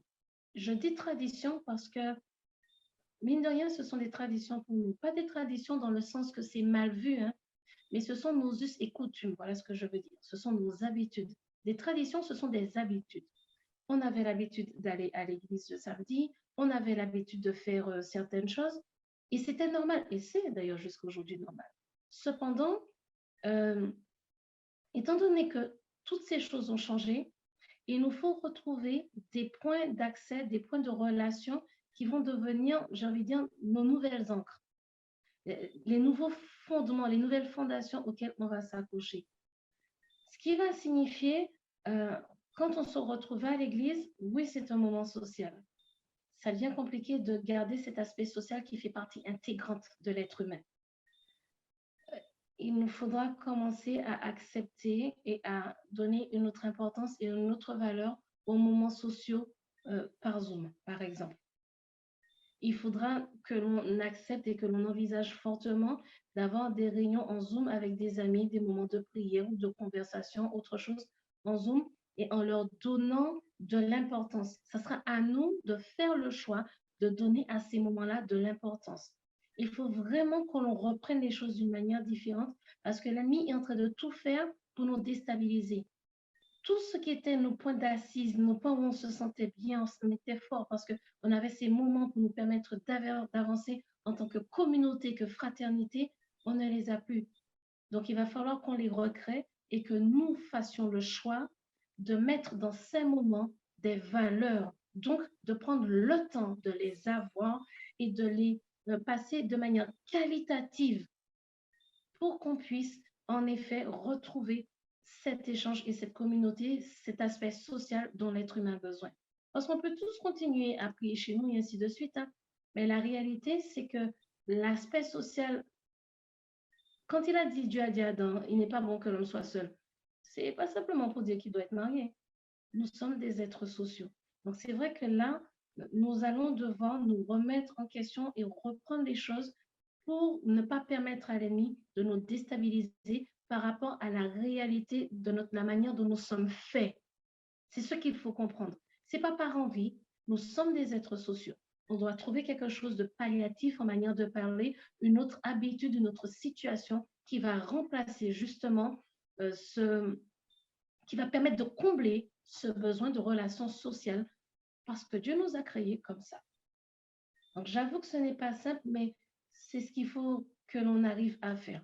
Ça fait partie des choses qu'il faut vraiment arriver à faire. Je pense que tu as de bons conseils pour continuer à vivre cette période, mais toujours en gardant ce lien et pouvoir se réinventer, entre guillemets, et continuer à avancer. Exactement. Maintenant, voyons notre dernière partie, Christ, notre médiateur. Un médiateur, c'est quelqu'un qui se tient entre deux parties pour parvenir à un accord ou pour établir une relation. Dans le judaïsme, c'est Moïse le premier médiateur de l'Alliance au Sinaï, Galates 3, les versets 19 et 20. Dans les épîtres pastorales, Paul nous dit qu'il y a un seul médiateur entre Dieu et les hommes, Jésus-Christ. 1 Timothée 2, verset 5 dans la version Osterval. Hébreu contribue à ce thème en disant « Jésus est médiateur d'une meilleure alliance » Hébreu 8, 6, version second 21, ou le médiateur d'une alliance nouvelle, Hébreu 9, verset 15, Hébreu 12, verset 24. Deux questions méritent réponse et je vais y répondre tout de suite et ensuite je laisserai à Catherine de nous expliquer le sens vraiment de Christ médiateur. Quelle est cette alliance dans Hébreu? Pourquoi cette alliance est-elle meilleure? Pour la première question, l'alliance dans la lettre aux Hébreux renvoie à un accord entre deux parties qui engagent chacune. Paul parle de la première alliance devenue obsolète, Hébreux 8, verset 13, et de la deuxième ou meilleure alliance, Hébreux 7, 22 et Hébreux 8, verset 6. Avec la première alliance, Dieu avait établi un système de sacrifices, de prêtres, lévites et de cérémonies, Hébreux 5, les versets 1 à 4. Mais la perfection morale ne pouvait être atteinte par cette prêtrise lévitique, car elle était faible et inutile, Hébreux 7, les versets 11 et 18. Pourquoi la perfection morale ne pouvait être atteinte? Parce que le sang des taureaux et des boucs ne pouvait enlever les péchés, Hébreux 10, verset 4. Deuxième question, pourquoi la première alliance est-elle faible et inutile? Parce que les prêtres étaient des êtres mortels et finis. Ils finiraient tôt ou tard par mourir, Hébreux 7, verset 23. En outre, les prêtres devaient d'abord faire un sacrifice pour leurs propres péchés avant de pouvoir faire un sacrifice pour les péchés du peuple qu'ils représentaient, Hébreux 5, verset 3. Ainsi, la première alliance avait des défauts et elle devint obsolète avec l'arrivée du sacrifice et du sacerdoce supérieur de Christ. Maintenant, voyons pour la deuxième question avec la seconde alliance. Dieu ne choisit pas un simple prêtre mortel, mais celui qui vit à jamais, Hébreux 7, verset 24. Cette fois, plus d'offrandes de taureaux ni boucs, puisque de toute façon, il ne pouvait ôter les péchés du peuple. Christ s'offrit une fois pour toutes, Hébreux 7, verset 27, Hébreux 9, verset 14, Hébreux 10, verset 12. Ainsi, il vint ôter le péché par son propre sacrifice, Hébreux 9, verset 26, et purifier la conscience des œuvres mortes, Hébreux 9, verset 14. C'est la raison pour laquelle la seconde alliance est qualitativement supérieure et que Christ est le médiateur d'une alliance nouvelle, meilleure et supérieure. Christ est notre médiateur. Alors Catherine, pour nous aujourd'hui, est-il vraiment important de savoir que Christ est notre médiateur et pourquoi? Alors, c'est très important, on en a un petit peu déjà discuté, mais c'est vrai que quand on traverse des situations difficiles, quel que soit notre âge, hein, que quelqu'un essaie de nous donner un conseil, on a presque envie de dire à la personne, quand tu vas passer par là, tu vas revenir me voir, d'accord? D'ici là, tes conseils, garde-les pour toi, c'est bien gentil, c'est bien sympathique. Là, avec Christ, nous avons non seulement, c'est sûr, le pardon de nos péchés, mais en plus, euh, le sacrifice de Christ est efficace parce qu'il n'a jamais péché sur cette terre. Et comme je disais un peu plus tôt que l'on parle que Jésus est mort, pardon, c'est l'aspect humain, c'est l'humanité de Jésus. Et c'est par la divinité, sa divinité, qu'il a été ressuscité. Euh, donc, Christ pleinement humain et pleinement divin. Nous avons quelqu'un qui connaît en fait les deux aspects, la vie au ciel et la vie sur terre. Donc, c'est le meilleur, un petit peu comme Paul quand on parlait du livre des Hébreux, c'est celui qui est le mieux placé pour comprendre les deux euh, parties, les deux parties impliquées dans la situation, et pour pouvoir faire établir ce pont. Pas que Dieu, lui, ait besoin d'un pont envers nous dans le sens qu'il ne nous comprend pas, mais surtout que nous puissions, être humains, nous sentir plus proches de Dieu parce que Christ est venu et a vécu notre vie. Il est mort pour nous. Donc, il a vraiment souffert les souffrances que nous connaissons. Il sait qu'est-ce que c'est qu'être blessé, il sait qu'est-ce que c'est qu'avoir mal physiquement, avoir mal émotionnellement et autres. Il le sait. Et toutes ces choses-là, ces choses vont nous permettre, du moins, de vraiment se sentir compris et en confiance. L'être humain a différents petits soucis, mais l'un d'entre eux, c'est se sentir compris. C'est un des problèmes que l'on a avec les jeunes, c'est qu'ils ont l'impression que les adultes ne les comprennent pas. Donc, entre eux, ils se disent plein de choses, et quand l'un d'entre eux ne sait pas comment réagir convenablement, quand l'un d'entre eux les déçoivent, ils sont surpris. Euh, oui, comme je leur dis, je comprends que vous soyez surpris, mais comprenez une chose, cette personne est aussi jeune que vous. Donc, en fait, elle ne fait avec les mêmes moyens que ceux que vous avez. Ce qui vous dépasse aussi cette personne-là. Vous n'avez pas le recul pour faire face à la situation, mais la personne non plus. C'est pas qu'il est plus mauvais ou plus méchant, il ne peut pas. Alors que Christ, lui, oui, il comprend, il sait. Donc, en réalité, on finit par se sentir, comment dire, non seulement compris, mais en contact avec quelqu'un qui sait de quoi on parle.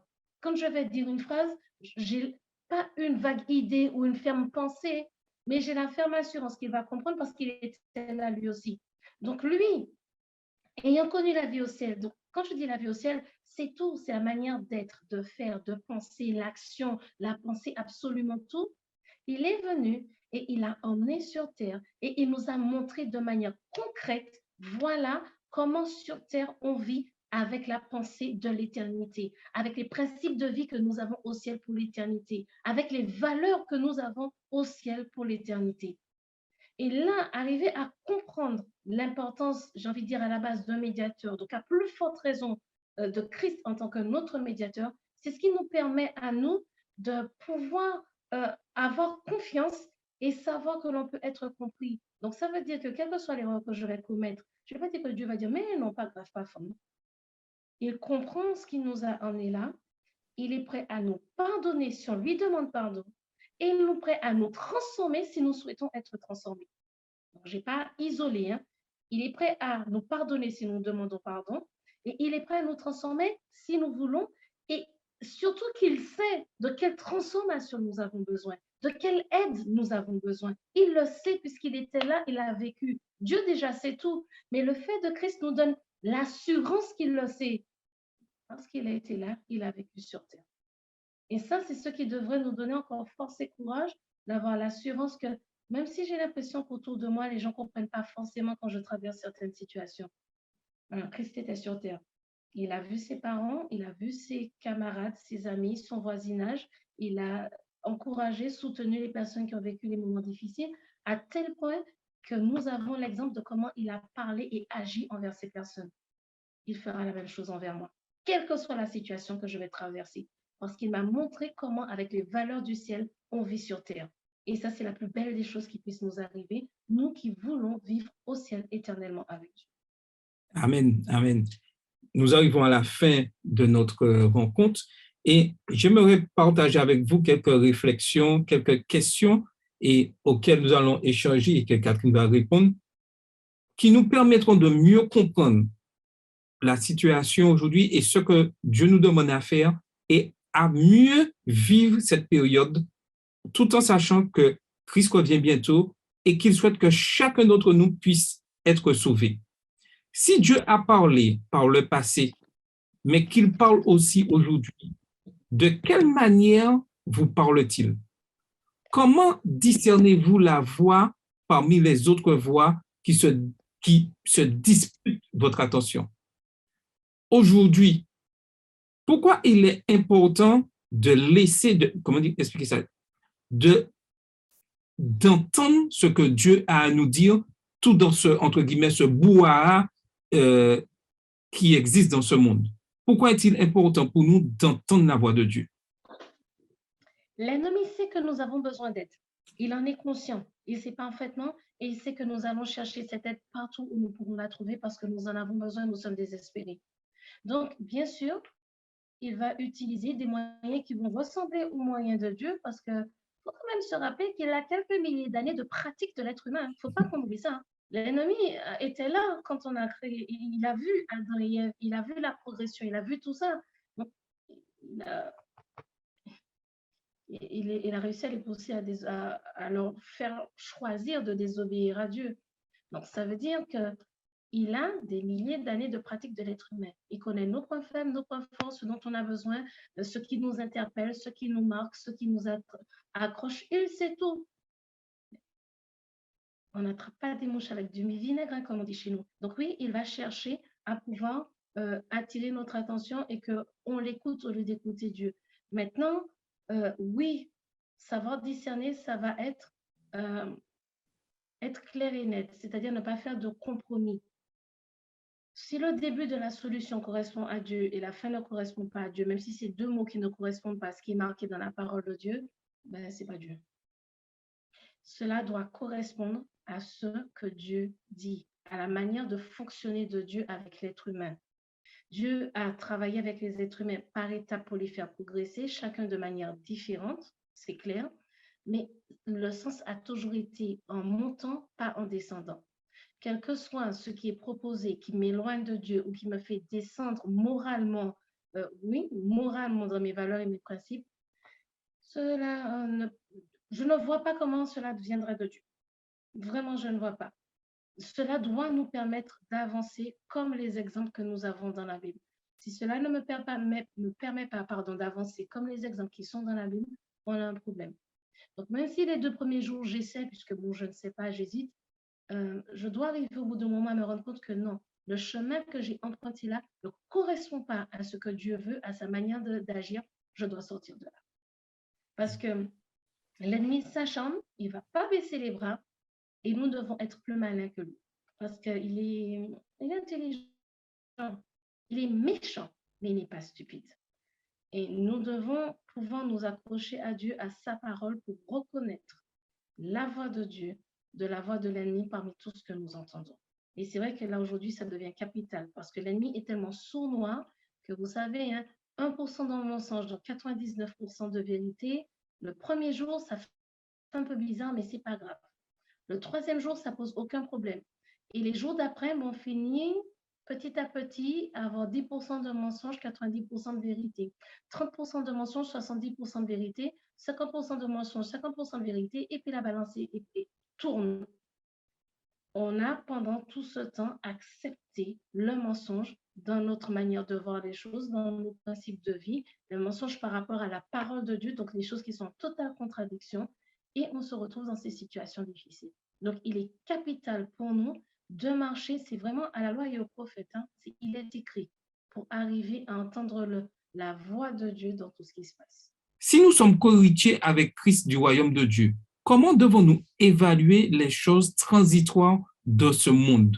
Comment aujourd'hui vivre, comme tu disais tout à l'heure, tu as parlé, vivre, nous sommes dans ce monde, mais nous ne sommes pas du monde. Comment, avec tous ces bruits, tous ces discorde et qui rentrent même au sein de la communauté, comment on peut se définir co-héritier avec Christ?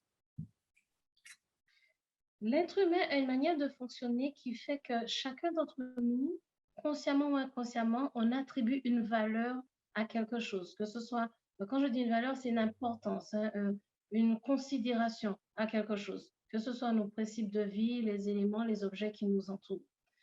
En fonction de comment on a vécu nos difficultés dans le passé, c'est vrai que quand on arrive à avoir une vie dans laquelle on se sent mieux,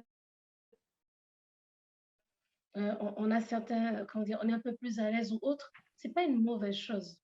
Il ne faut pas que ces choses prennent la place devant Dieu. Ce sont des choses qui ont une importance parce que des fois, on tombe dans des extrêmes. Leur donner 100% d'importance ou bien s'imaginer et se dire que ça n'a absolument aucune importance. Pour quelqu'un qui a grandi dans la pauvreté, pouvoir mettre à manger sur sa table tous les jours, 3 fois par jour, ça fait une différence, hein. Ça fait une énorme différence. Pour des jeunes qui peut-être n'ont pas pu avoir certains vêtements ou chaussures convenables, je ne parle même pas du dernier cri de la dernière mode, hein, mais convenables, quand ils grandissent et qu'ils commencent à travailler, oui, avoir une paire de chaussures convenables et une paire de chaussures chères, ça fait une différence parce qu'ils n'avaient même pas une paire de chaussures convenables à leurs pieds. Et c'est ce que l'on doit comprendre. Donc, on ne peut pas nier l'importance de ces choses dans notre vie aujourd'hui. Elles sont importantes parce qu'elles sont en relation avec notre vécu, nos blessures, notre passé.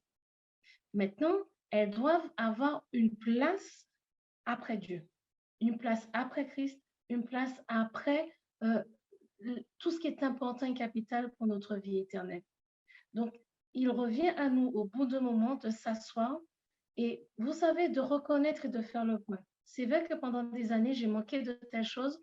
Ça m'a fait très mal, c'était très difficile, quelle que soit cette chose, hein. Maintenant que j'arrive enfin à voir cette chose, je me sens mieux. Oui, il faut accepter que ça fait du bien, enfin, d'avoir quelque chose, j'ai envie de dire, de basique qui nous permet d'avoir une vie juste un peu confortable, convenable. C'est normal et c'est normal que ça ait de l'importance. Maintenant, ce qu'il faudra faire, c'est veiller consciemment à ce que cela n'ait pas plus d'importance que vivre avec Dieu, ça veut dire notre caractère, notre personnalité, qui ces choses-là seront emmenées au ciel et pas les choses sur terre. Les choses que nous avons sur terre, oui, elles nous aident à pouvoir se sentir quand même mentalement, moralement un peu mieux. Donc oui, ça a de l'importance. Mais cela ne doit pas prendre plus d'importance que notre caractère, notre personnalité, notre manière de faire et d'agir, parce que c'est ce que Dieu, c'est ce qui va ressortir, rester quand Jésus va revenir. Et là, nous devons être assez clairs et vigilants, clairvoyants et vigilants sur ça. Être cohéritier du Christ, ça va beaucoup correspondre à nos traits de caractère et de personnalité. Mais ça ne veut pas dire que Dieu ne se soucie guère de notre vie sur terre et des difficultés financières ou à manger ou émotionnelles que nous avons. Oui, c'est important pour lui. En donnant l'impression que ce n'est pas important, nous faisons le jeu de l'ennemi parce qu'il va permettre à d'autres personnes de s'occuper de ces aspects de la personnalité. Et c'est ce qu'il faut qu'on comprenne. Si je donne l'impression que mes difficultés émotionnelles et autres n'ont aucune importance face à la vie éternelle, je suis en train de dénigrer et de renier comment Jésus m'a formé, comment Dieu m'a formé. La Bible nous dit clairement, Jésus a grandi en stature, en sagesse et en grâce devant Dieu et devant les hommes. Donc Jésus a grandi physiquement, mentalement, socialement et spirituellement. Si je me mets à dénigrer ne serait-ce que seul de ces domaines, de la manière dont j'ai été constituée par l'Éternel, je me mets en situation difficile. Et toutes les fois où nous allons dénigrer un de ces aspects par rapport à quelqu'un, nous encourageons la personne à aller à l'extérieur. On n'est pas en train de lui dire va dehors, mais elle ne trouve pas d'aide. Donc elle se replie sur elle-même. Et comme l'ennemi voit bien que la personne est esselée, désorientée, qu'est-ce qu'il va faire? À me faire quelqu'un d'autre qui n'a pas les réelles convictions, qui ne marche pas selon il est écrit, s'approcher de cette personne et l'aider à traverser son moment difficile. Jésus s'est arrêté, il a ressuscité des personnes, il a donné à manger à des personnes qui avaient faim, il a pris le temps de parler avec la femme samaritaine. Mes amis, tous ces aspects font partie de comment Dieu nous a constitués. Nous avons besoin d'être suffisamment bien, c'est-à-dire au moins suffisamment en paix, convenable dans ces situations pour pouvoir avancer aussi. Oui, il y a des hauts et des bas. Je ne suis pas en train de dire que tout sera toujours rose. Mais si nous les ignorons et nous faisons comme si c'était inexistant, c'est pas ce qui est marqué dans la parole de Dieu. Quand la parole de Dieu prend le temps de décrire que Jésus a grandi dans les 4 domaines, il parle à tous les êtres humains. Si c'est mon roi, si c'est mon médiateur, je dois en tenir compte. Il est écrit. Et c'est comme ça que nous devons fonctionner et c'est ce qui va nous permettre finalement de relativiser les choses d'une manière consciente, hein, et de placer en effet nos traits de caractère que l'on retrouve aussi bien dans l'aspect social, l'aspect physique, l'aspect émotionnel et l'aspect spirituel, tout cela dans notre relation avec Dieu et nous permettre en effet au retour de Jésus d'avoir la vie éternelle, d'être co-héritier avec Christ du royaume de Dieu. Merci pour toutes ces explications, mais je vais vous laisser avec ces questions de réflexion personnelle pour bien réfléchir, comprendre le but de la leçon de cette semaine. Si Christ soutient toutes choses par sa parole puissante, comment vous a-t-il soutenu dans les circonstances difficiles? Nous avons tous connu et nous connaissons et nous connaîtrons encore des circonstances difficiles. Et cette question est vraiment capitale pour nous permettre d'avancer. Comment Christ nous soutient par sa parole toute puissante? Et j'aimerais vous laisser avec ces paroles de ce cantique. Ô Jésus, ton sang précieux a lavé mon iniquité. Oui, tu m'as répondu des cieux. Ton amour m'a tout pardonné. Je te contemple et je puis croire qu'en toi j'ai complète victoire. Au pied de la croix, maintenant, je me relève triomphant. Faites particulièrement attention à cette strophe-là, en pensant à ce que signifie véritablement avoir Christ comme médiateur. Et avant de laisser les dernières paroles à Catherine de faire une conclusion et nous fera ensuite la dernière prière, voici quelques questions pour une application de notre vie chrétienne. Quelle place dans ma journée, dans ma semaine, tiennent l'étude et la méditation de la parole de Dieu? Comment en faire une référence et un appui solide dans mes doutes et dans la conduite de ma vie? Jésus est présenté ici comme le Fils de Dieu, la seule image perceptible par l'homme de la nature et du caractère de Dieu. Comment me parle-t-il personnellement de Dieu? Est-ce un encouragement et ou une exhortation à modifier mon adoration de Dieu et ma relation avec lui? Qu'est-ce que cela changerait à ma foi et à ma vie de ne voir en Christ qu'une créature même plus excellente que les autres? Que ces questions vraiment de réflexion puissent continuer régulièrement à vous permettre de réfléchir, à comprendre ce que Dieu attend de nous. Et j'ai cette certitude, comme je le répète souvent, plus nous passerons à étudier la parole de Dieu, à méditer sa parole, nous verrons de véritables changements dans nos communautés. Donc, Catherine, je te laisse les mots de conclusion et tu feras la dernière prière pour terminer notre rencontre ce soir. Alors, mes mots de conclusion vont en fait rejoindre ce que tu as dit. C'est vrai qu'au premier abord, on a des fois du mal à comprendre comment lire la Bible, méditer, et puis pourquoi un livre qui a tant de milliers d'années, de centaines d'années, mais à quoi ça me sert? L'être humain est constitué de la même manière.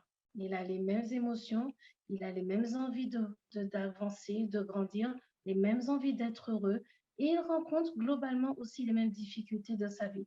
Elles se présentent de manière différente. Là où à l'époque, on n'avait pas forcément le compte bancaire en rouge, c'est vrai, mais on avait des difficultés financières pour se nourrir. Il y avait les prêteurs, il y avait ces personnes, les débiteurs qui pouvaient aussi nous harceler pour avoir leur argent, ce qui se comprend. Donc, d'une manière différente, toutes ces choses ont toujours existé. Maintenant, c'est à nous, quand nous passons nos moments de méditation, choisir un texte biblique, choisir une histoire, et puis un petit peu essayer de se mettre à la place. Aujourd'hui, ça correspondrait à quoi pour moi cette histoire? Cette situation difficile que la personne vit, à quoi ça correspond pour moi? En quoi ça se trouve sa place, ça trouve écho dans ma vie? Comment Dieu a agi? Pas simplement comment Dieu a agi dans le sens de il a dit une parole plutôt qu'une autre, mais dans le sens où par quel amour, par quelle compréhension, quelle compassion, combien d'étapes Dieu a pris avec cette personne dans sa vie. Ça veut dire qu'il prend les mêmes étapes avec moi et que dans les étapes que j'ai sous les yeux, ce sont aussi des étapes par lesquelles je dois passer et que Dieu va m'accompagner durant le passage de ces étapes afin d'avancer. Mais pour cela, nous n'avons pas 300 millions de choix. Ouvrir notre Bible et lire. Nous renseigner, poser des questions, certes, mais ouvrir notre Bible et lire. Et demander à Dieu de nous aider. Revoyons l'histoire de 3 fois. Revoyons le passage de 3 fois. Qu'est-ce qu'il m'apprend? Qu'est-ce qu'il me permet de comprendre? Les passages où il y a des mots d'encouragement. Que l'on puisse les apprendre. Vous savez, ça m'est arrivé quand j'étais jeune. À l'époque, on apprenait la vigile matinale tous les jours. Et j'avais gardé en mémoire un verset biblique. Il m'a suivi pendant très longtemps. Parce que ce verset, en effet, correspondait à vraiment de manière un peu plus appropriée par rapport aux difficultés que j'avais du moment.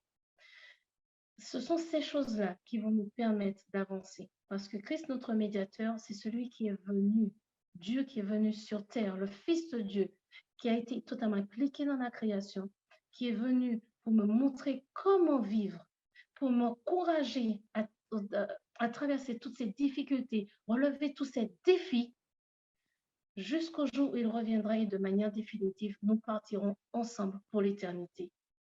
Voici la volonté de Dieu pour nous. Voici Christ, Jésus, notre roi, pas une créature, notre médiateur qui nous garantit tout cela. Donc, même si nous avons du mal à faire confiance à certaines choses, à certaines personnes, c'est normal, ça se comprend. Mais lui ne nous trahira jamais. Gardons confiance en lui, apprenons à mieux le connaître, comme ça nous pourrons mieux comprendre quand il nous parlera. Et nous apprendrons à l'entendre parce qu'il nous parle déjà. Maintenant, je vais vous inviter à prier pour terminer ce moment de partage. Notre Père, notre Dieu, nous te remercions, Seigneur, pour tes grâces, pour tes bénédictions, pour ce moment que tu nous as permis d'avoir afin de non seulement mieux te connaître, mieux te comprendre, mais surtout, Père éternel, ce moment durant lequel tu nous as permis de voir à quel point tu nous aimes, à quel point tu es impliqué dans absolument tous les aspects, les domaines de notre vie, et à quel point tu nous dis que nous sommes formés comme cela, que tu es avec nous au travers de tout cela, mais que nous avons, nous, besoin de reconnaître Christ comme étant notre roi, Christ comme étant notre médiateur, et qu'ensemble nous pourrons avancer jour après jour, pas après pas, avec toi, jusqu'au retour de Jésus. Continue à bénir chacun d'entre nous, chacun de tes enfants, accorde-leur force et courage. Nous te demandons cela au nom de Jésus, ton Fils, et pour ta gloire. Amen. Amen. Te remercions, Catherine, pour ton intervention. La semaine prochaine, si Dieu veut, nous verrons la leçon 3, Jésus, le Fils promis. Continuons à étudier la parole de Dieu. Continuons à lui faire confiance. Il dirige toutes choses et nous n'avons vraiment rien à craindre. Bon sabbat à tous et que le Seigneur vous bénisse. Bon sabbat, que Dieu vous garde.